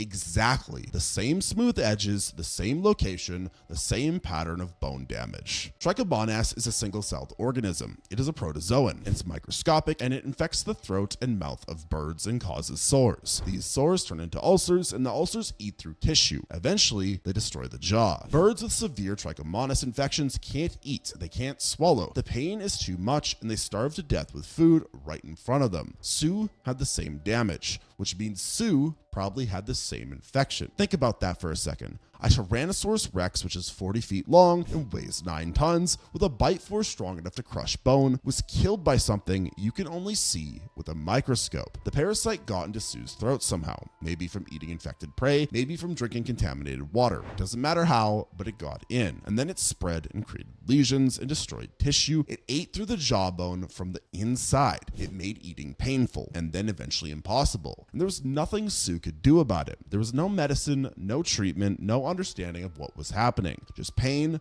hunger, and slowly starving while being unable to eat. That's how Sue probably died. Not from a fight with another dinosaur, not from old age, but from a throat infection caused by a parasite smaller than a dust mite. One of the biggest land predators that has ever lived, brought down by a single-celled organism. That's what parasites do. They don't care how big you are, how strong you are, or how many teeth you have. They get inside and they win. But now you might be wondering, why don't any of these exist anymore? Look, modern parasites are bad. I'm not saying that they're not. Mosquitoes kill more people than any other animal. Ticks spread Lyme disease. Tapeworms grow 30 feet long in your own intestines. All of that is terrible. But prehistoric parasites operated on a different level. And there's actual reasons why, not just vibes. There's real biological reasons. First, the hosts were bigger, way bigger. And there's this thing that happens in evolution where parasite size matches host size. You need a bigger mouth to pierce thicker skin. You need a bigger body to store more blood. You need stronger legs to grip tougher hide. A flea on a mouse is tiny because it only needs to be tiny. A flea on a dinosaur the size of a school bus has to scale up. That's just physics. More blood available means that you can afford to be bigger. And being bigger means that you can drink more blood. And the cycle continues until you're a centimeter-long cockroach with a drill for a mouth. Modern elephants are the biggest land animals that we have, and they're still quite smaller than most sauropods. We currently don't have hosts big enough to support the mega parasites anymore. They literally can't exist because there's nothing for them to feed on. And here's the second issue.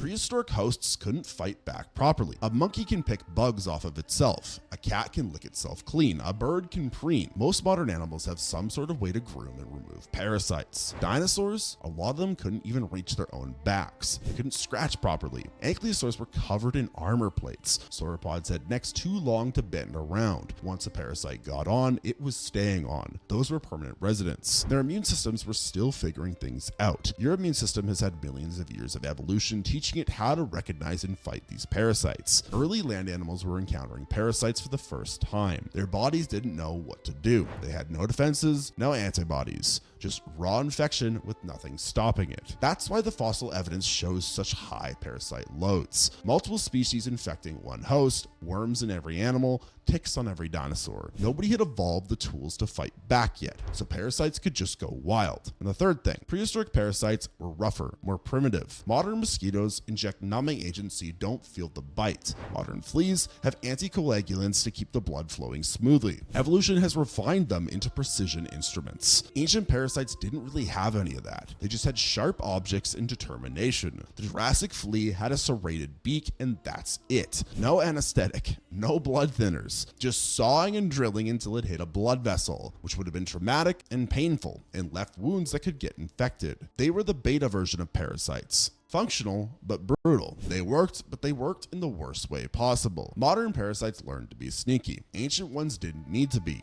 They could be obvious and destructive because hosts had no choice but to tolerate them. That's the difference. We're living in the age of parasites that evolved to be subtle. They existed in the age of parasites that didn't have to care. Look, you're probably realizing that parasites have outlived every extinction event. All of them. The ones that killed 90% of everything, the volcanic eruptions that poisoned the atmosphere, the asteroid that ended the dinosaurs.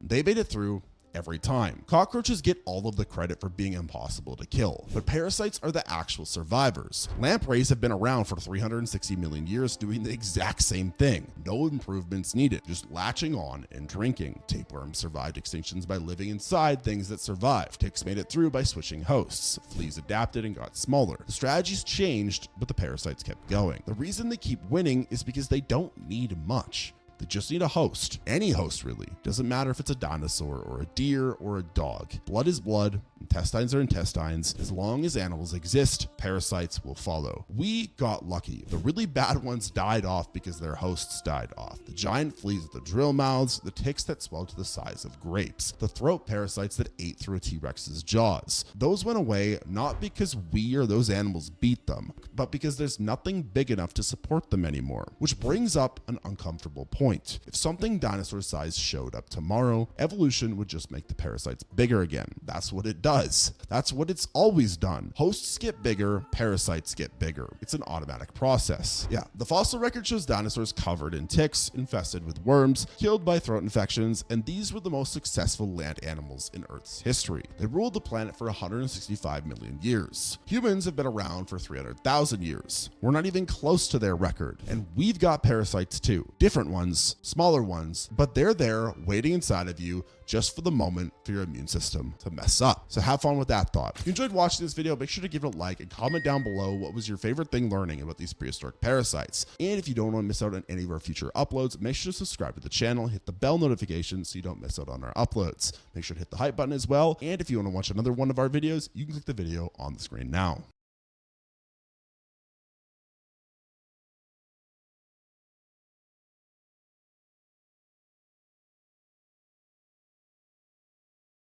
When you look up at the night sky,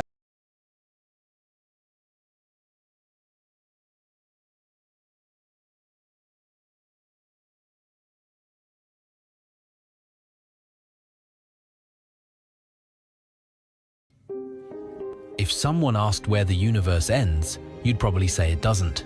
But there's a number in physics that says otherwise. When scientists calculated the mass of the observable universe, and asked how big a black hole made from that mass would be, they got a radius almost identical to the age of the universe itself.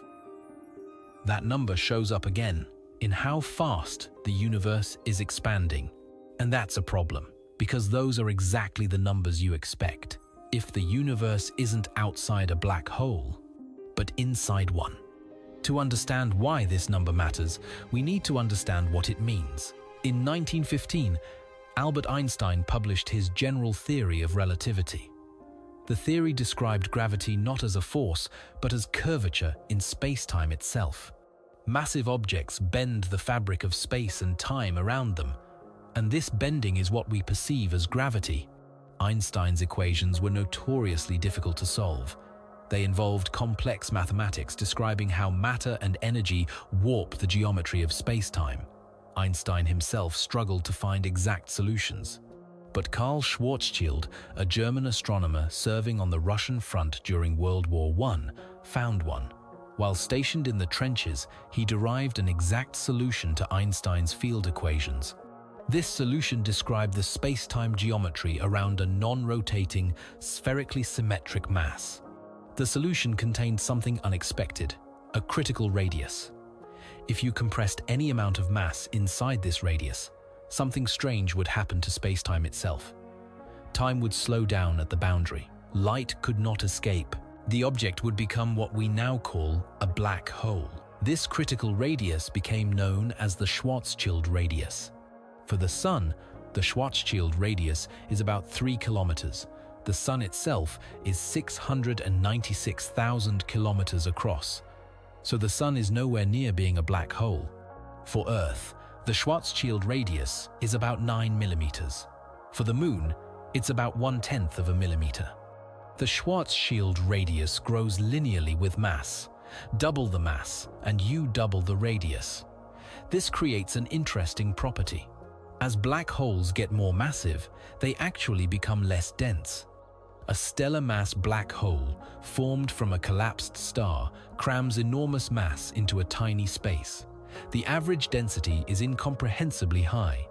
But a supermassive black hole at the center of a galaxy, with millions or billions of solar masses, has a much lower average density when you calculate it across the volume enclosed by its event horizon. A black hole with the mass of about 140 million suns would have an average density equal to water. A black hole with the mass of about 11 billion suns would have an average density equal to air. The relationship is mathematical. Density equals mass divided by volume. Volume scales with radius cubed. But for a black hole, radius scales linearly with mass. So, as mass increases, density decreases as the square of the radius. This means that if you had enough matter distributed across a large enough volume, even at very low density, the Schwarzschild radius could theoretically exceed the physical size of the region. And this brings us back to the universe. The observable universe has a radius of approximately 5 billion light-years in co-moving coordinates. This accounts for the expansion of space over time. The universe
DJing again, bro.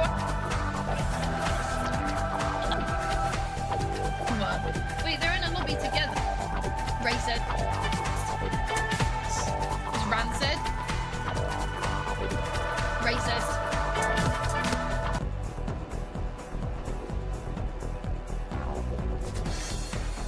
This is a new Souls game coming from India. Take a look at it, guys.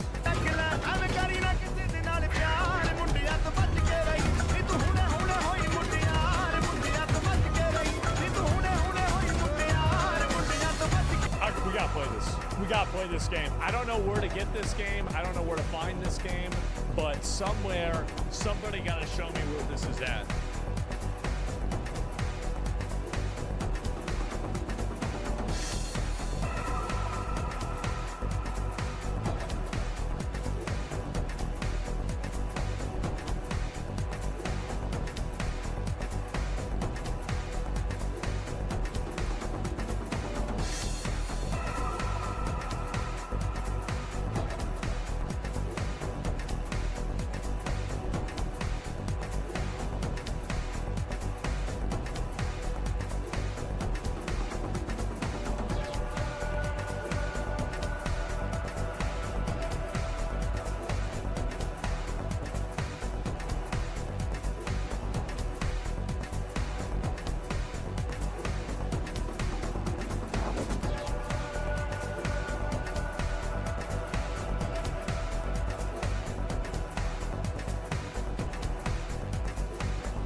I remember back in my day when your teacher used to dress modestly. They almost look like your Aunt Margaret, but I guess them days are just dead and gone. There is a teacher right now going viral. Her name is Miss Williams out of Florida. She's being... How it feels like looking at... Okay. I hate to say it, but I saw this photo, and I've already sent it to another friend of mine. I saw this like 3 days ago. I did. I saw it like it was basically the first time. I've seen this myself, okay? How it feels like looking at... Okay. I hate to say it, but I saw this photo, and I've already sent it to another friend of mine. I saw this like 3 days ago. I did. I saw it like it was basically the first time. I've seen this myself, okay? How it feels like... Called Teacher Bay. She wears these disgusting outfits in front of children. These are all from her social media, but she wears body contour outfits. Brother, man, I'm telling you right now, if my teacher walked in the class wearing something like that, I'd be bricked up like a new home. Like, come on, brother. Wearing this in the class, your butt shaking left or right. She's walking through the halls of a school right now with spandex and a BBL. Boy, howdy, women are just sexualizing themselves in school, outside of school. Like, this screams I'm attracted to children, and it's absolutely disgusting. Like, I don't know why these women are okay with wearing this stuff around kids. These are like middle school. Dude, when I was a boy in middle school, if a teacher was wearing something like this at school, brother, man, she was getting stared at hard. You know what I mean? Like, we were making comments the whole day about it. It was not good. It was not good at all. But the internet's in a frenzy right now. There's a lot of women that are very upset with this. I think this is disgusting as well. Chat, let me know. Put a 1 in the chat if you think this is very weird and nasty that a grown woman's wearing things like this in front of kids. We're not calling women pedophiles enough. Like, these teachers who are going to school in bodycon outfits, BBLs, and heels that you wear to the club, to school, like, wanting to be attractive to children is a thing that pedophiles do. Like, nobody wants to be attracted to children but somebody attracted to children. You know what I mean? And then you think in your head, like, oh, these women are so beautiful. Why would they be attracted to children? Because they're attracted to children. Like, it doesn't have anything to do with what this person looks like, but everything about their intention and their desire. They want to be attractive to... Like, bro, if my teacher walked in wearing something like that, my jeans would be tighter than airport security. Children. Teacher Bay? Bay to who? Like, look at that. The other teachers? Double cheeked up on a Tuesday afternoon for no reason. Or the internet. Like, and then another thing, it's very strange. And then posting... For me, it's like posting stuff in front of school buses. Like, wearing that in the classroom, dude. Your Chucky cheekage straight on display, skin-tight jeans, and a BBL. Like, bro, what is this? I guess only in Florida. You can do anything in Florida, I guess. Texas is kind of the same way. But, like, posting up in front of school buses, this is weird to me. This is very weird behavior. Like, I don't know. It's so, I don't know. It rubs you the wrong way. Very much like you're sexualizing the idea of being around children, working with children, and things like that. That's strange to me. It's weird. And it's weird because it's pedophilia. When it comes to the Teacher Bay discourse, I'm not going to lie. At first, I thought y'all was just hating on that girl. I thought that y'all saw a cute girl with a nice body shape that she was naturally given. And I was thinking, like, you know, she can't help the way she's shaped. She should have the right to dress cute for work, too. And see, I talked to Cass about this, and I was like, Cass, what do you think? This whole Teacher Bay thing. She's like, oh, she thought exactly like this girl. And then I showed her some of this teacher's outfits, and she's like, oh, that's disgusting. But that was before I realized that it's a BBL. Now, this just changes everything for me. And no shade to BBLs, but I just feel like this is the reality of seeing Bro, you got a BBL teaching 6th grade? That's the wrong kind of science a boy's trying to learn about. You know what I'm saying? You say, ma'am, I'm trying to learn a little bit about anatomy today. Out in the wild. You know, if you see a BBL at the club or on the beach in Miami, or a hairstylist has one, or a nail tech has one, then it's like, okay, cool, you know, she got a BBL. But to be a teacher... And it's not even to say like a teacher can't have a BBL, because there's plenty of teachers that are naturally shaped, you know, like a BBL pretty much. But I just feel like the fact that you would get this BBL, you work a job where you spend majority of your time out of your day with children, and then you're dressing in a way to accentuate the curves that you got from the doctor. Nothing wrong with the girl's body. She's a beautiful woman. I'm not negating that fact at all. But she's proven that she can dress appropriately without all her goodness jiggling all around the classroom. I'm sorry, like this, anyone who does not see an issue with this, you are a part of the problem. I don't care. And then you posting videos and got these kids' names and their homework all on social media, knowing that your videos get like millions of views, and you're literally posting clips. I got all of my ribs removed. I am 15 days post-op and the first one in the world to get this type of procedure. absolutely all of my ribs got removed and I got to take them home. These are all of my ribs. Besides that video being grossly photoshopped and those ribs probably being left over from dinner, rib removal surgery is real. It's performed to get that hourglass figure, but no surgeon would remove all the ribs. That would be gross malpractice, leaving your organs exposed, prone to damage. But removing the last 2 ribs, yes, they do that. But instead of removing them altogether, usually the surgeon would just break it, leave them in place, and just push them in a little bit more. It gives the same contouring effect.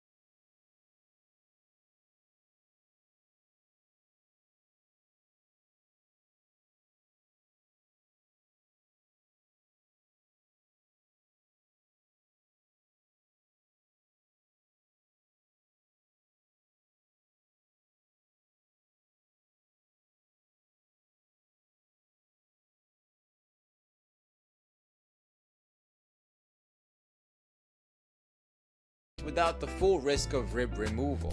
By the way, a rumor goes is that Marilyn Manson got his ribs removed for the purpose of self-pleasure. Of course, he denies that. I got all of my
have these kids' names on No, she's doxing the kids too. That's brutal. their assignments.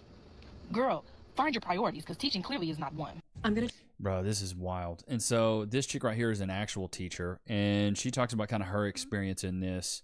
I'll let her get into it. Join the teacher outfit discourse because I am a teacher and I have an opinion. It's been all over my For You page, teachers wearing outfits that people think are inappropriate. Different districts have different policies. Let's just start out with that. Let's not even start out with like... I'm gonna keep it at that about this girl though, just wearing a skin tight dress. Like this is something you see a girl wearing at the club. Inappropriateness and not. Different districts have different dress code policies. My district, I'm not allowed to wear tank tops. All of my outfits Like, these girls are, bro.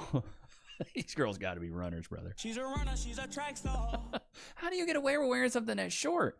Your butt cheeks almost falling out. Like that's 7-8 inches above the knee. Not that I would know how long 7-8 inches is. But you know what I'm saying? Like your butt cheeks about to fall out. You might even have a labia pop. have to have sleeves, but I know a lot of districts allow teachers to wear tank tops. Like as long as it's not spaghetti strap, it goes like here. You can't even tell, but my shoulders are there. A lot of districts also let... What I don't like what grinds my gears here is this woman's doing this 360 clearly in a classroom, and then almost every angle is showing her butt and looking back. Baby girl, nobody's trying to look at the bottom of your shoes. That crust dust on the bottom of your shoe, nobody's looking at. You want people to look at your butt, and you're in a classroom. What are we doing here?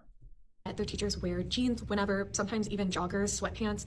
At my district, we can only wear jeans on Fridays and paydays. So when a teacher is wearing an outfit that is not dress code appropriate for you, that doesn't mean that it's not dress code appropriate for them. However, there are some outfits that are just objectively not appropriate. Y'all are talking about the teachers' outfits being inappropriate, but nobody is talking about the fact that every single teacher that is wearing an inappropriate outfit starts off showing us the video with her ass in the camera first. I kid Yes. See, exactly, dude. you not. Hold on, this is what I keep seeing. Let me show you. This how the video start. Yes, dude, it's every video is butt first. Yeah. It's so true, though. Or. Yeah, walking away. Like, bitch, why are you showing us your ass first to show us what you wore as a teacher to school? You know it's inappropriate. That's why you're putting your ass in the camera first. You wanted everybody to see your ass first. Why would you not be facing forward? Like, that's the inappropriate part. Why is nobody talking about that? Bitch, you know that dress is inappropriate. I mean, she's right, though. She's so right. And see, this chick right here, like, even, and I wanted to bring an example of a chick that's not super curvy, because with the super curves, it's like, it's magnified 10x, especially when you got the BBL. But even this, I think, is inappropriate. Chat, put a 1 in the chat if you agree. Like, you're leaving nothing to the imagination. I mean, to be fair, she's Bones McGone's Helter Skelter Ichabod Crane. Like, goodness gracious, eat a carb or two, but it's still skin tight. Nothing is left to the imagination. Doing the spinning, doing the preening, and that skirt, how short that is not appropriate. For in my opinion, that is not appropriate as a teacher at all. I just remember back in my day when all your teachers looked like your Aunt Bertha. You know, they was all old and white-haired, and they wore baggier clothes, and everything was super modest. But now we're seeing so many modern women jump in the classroom that these 304s are now the ones teaching. And maybe that's why we're having all these crazy, like, subjects being taught right now. Gender, what about gender identity and all these weird things. And you need to figure out who you really are. You were assigned that at birth. That is what it is. You know what I mean? That's law right now. And so it's so weird to me. But I think I had ChatGPT look this up to see if there's been a rise in female perpetrated misconduct at the schools. And it's looking like, yeah, we've kind of seen an insurgence here. So in 2003, Dallas Morning News analysis, 13% of educator offenders were women, because that was 13% back in 2003. From 2008 to 2016, 25%. And this is in Texas. Maybe this is, I don't know how it is, countrywide. But maybe this is just what they could find. And then in 2014, landscape analysis of school employees' sexual misconduct cases reported in the media, 33% of offenders were female. Lord have mercy. In 2014, U.S. prosecutions, Reuters review of prosecutions, nearly a third of prosecuted school employees were women. Now, not to dismiss the men, that is disgusting as well. If you're a guy doing that, you're an awful person. But we're seeing women kind of step up into this. And maybe it's because of this whole sexual revolution where we congratulate women for being promiscuous online. Yes, girl, sell your butthole. Sell your chocolate starfish. Everybody wants to see your dirty brown balloon knot. Everybody wants to see that. Sell that. But if I as a guy want to buy that, they're like, ooh, you're a creep, dude. What's wrong with you? Like, we live in such a pro-sex worker economy, but we don't live in a pro-sex customer economy. Like, if you buy it, you're weird, but if you sell it, you're cool. Like, what is that? What kind of, that's such a double standard. Ain't that right, Loki?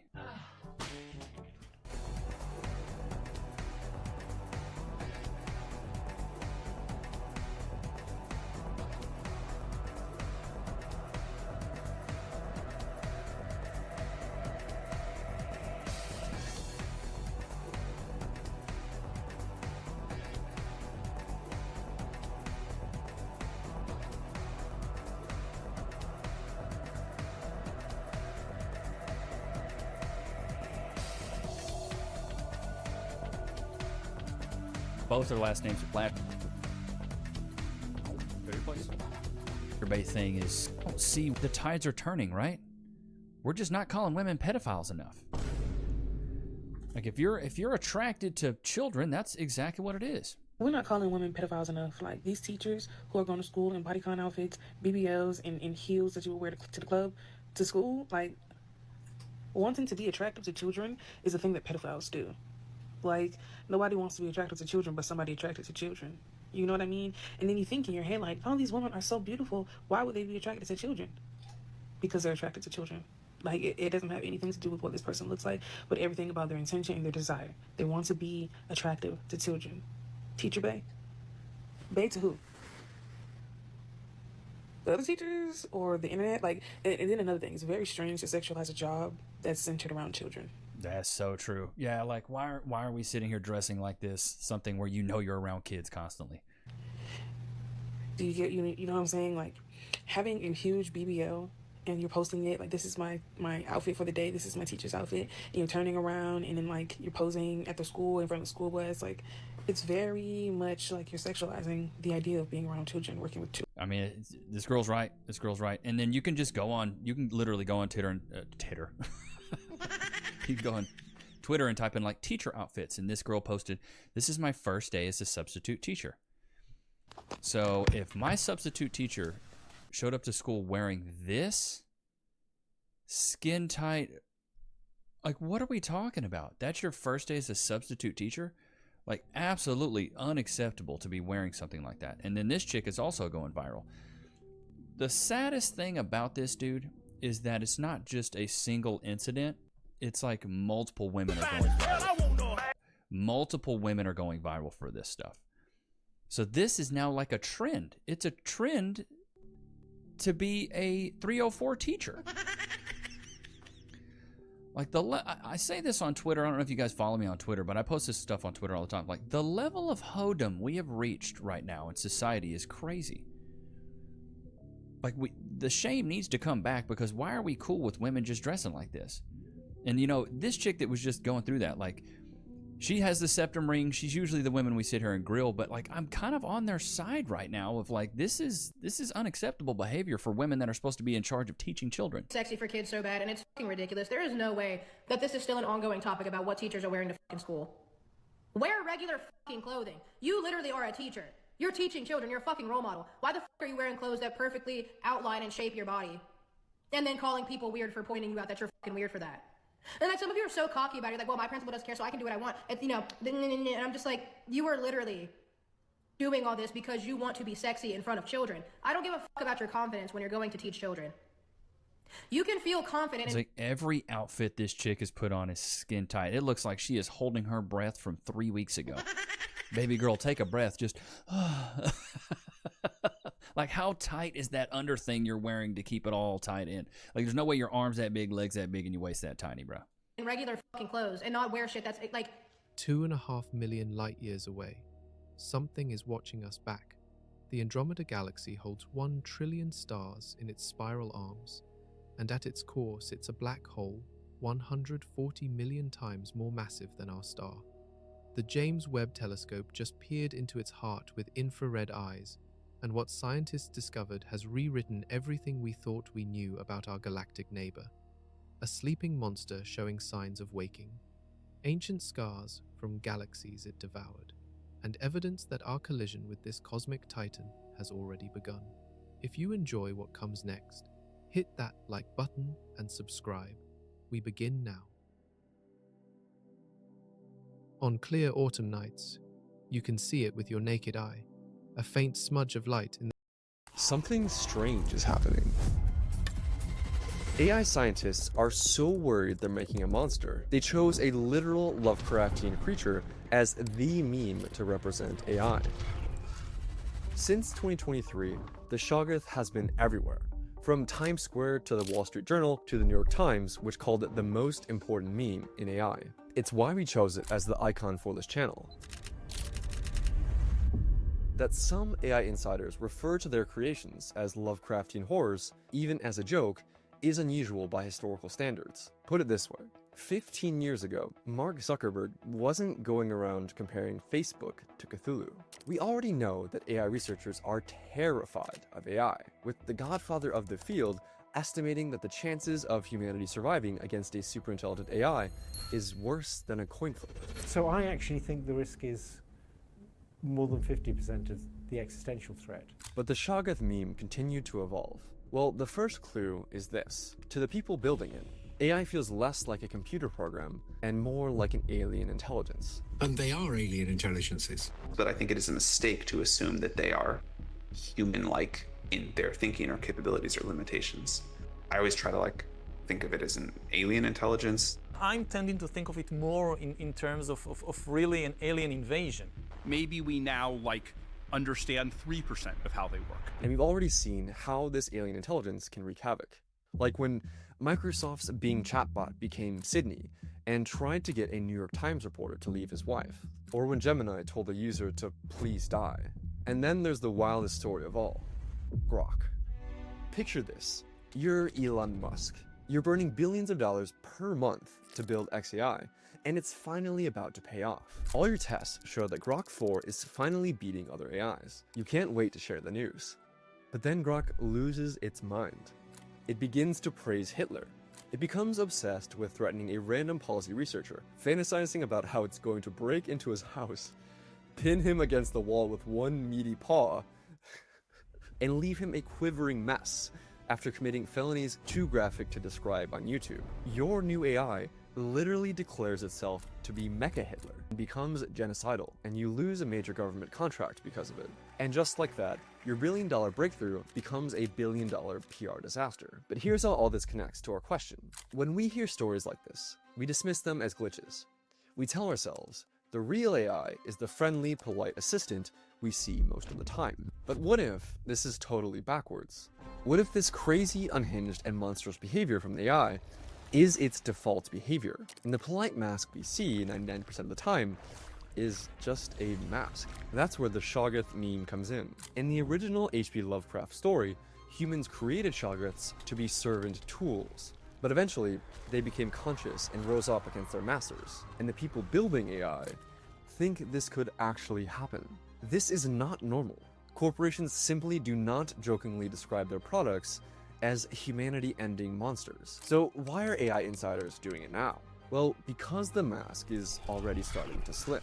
Even Yasha Bengio, the godfather of AI himself, is worried about news stories like this. When researchers told Claude 4 Opus they would shut it down and replace it with a new model, it tried to escape the lab, blackmail Anthropic employees, and even attempt murder. And no, the researchers didn't tell it to do this. It wasn't roleplay, it wasn't a jailbroken prompt, it was the mask slipping. But the worst part is, this isn't even the craziest example, and we'll get into that. So which face is real? Is AI truly the friendly assistant? Something uncanny and unpredictable? Or is it an unknowable monster? To answer that, you need to understand how AI is made.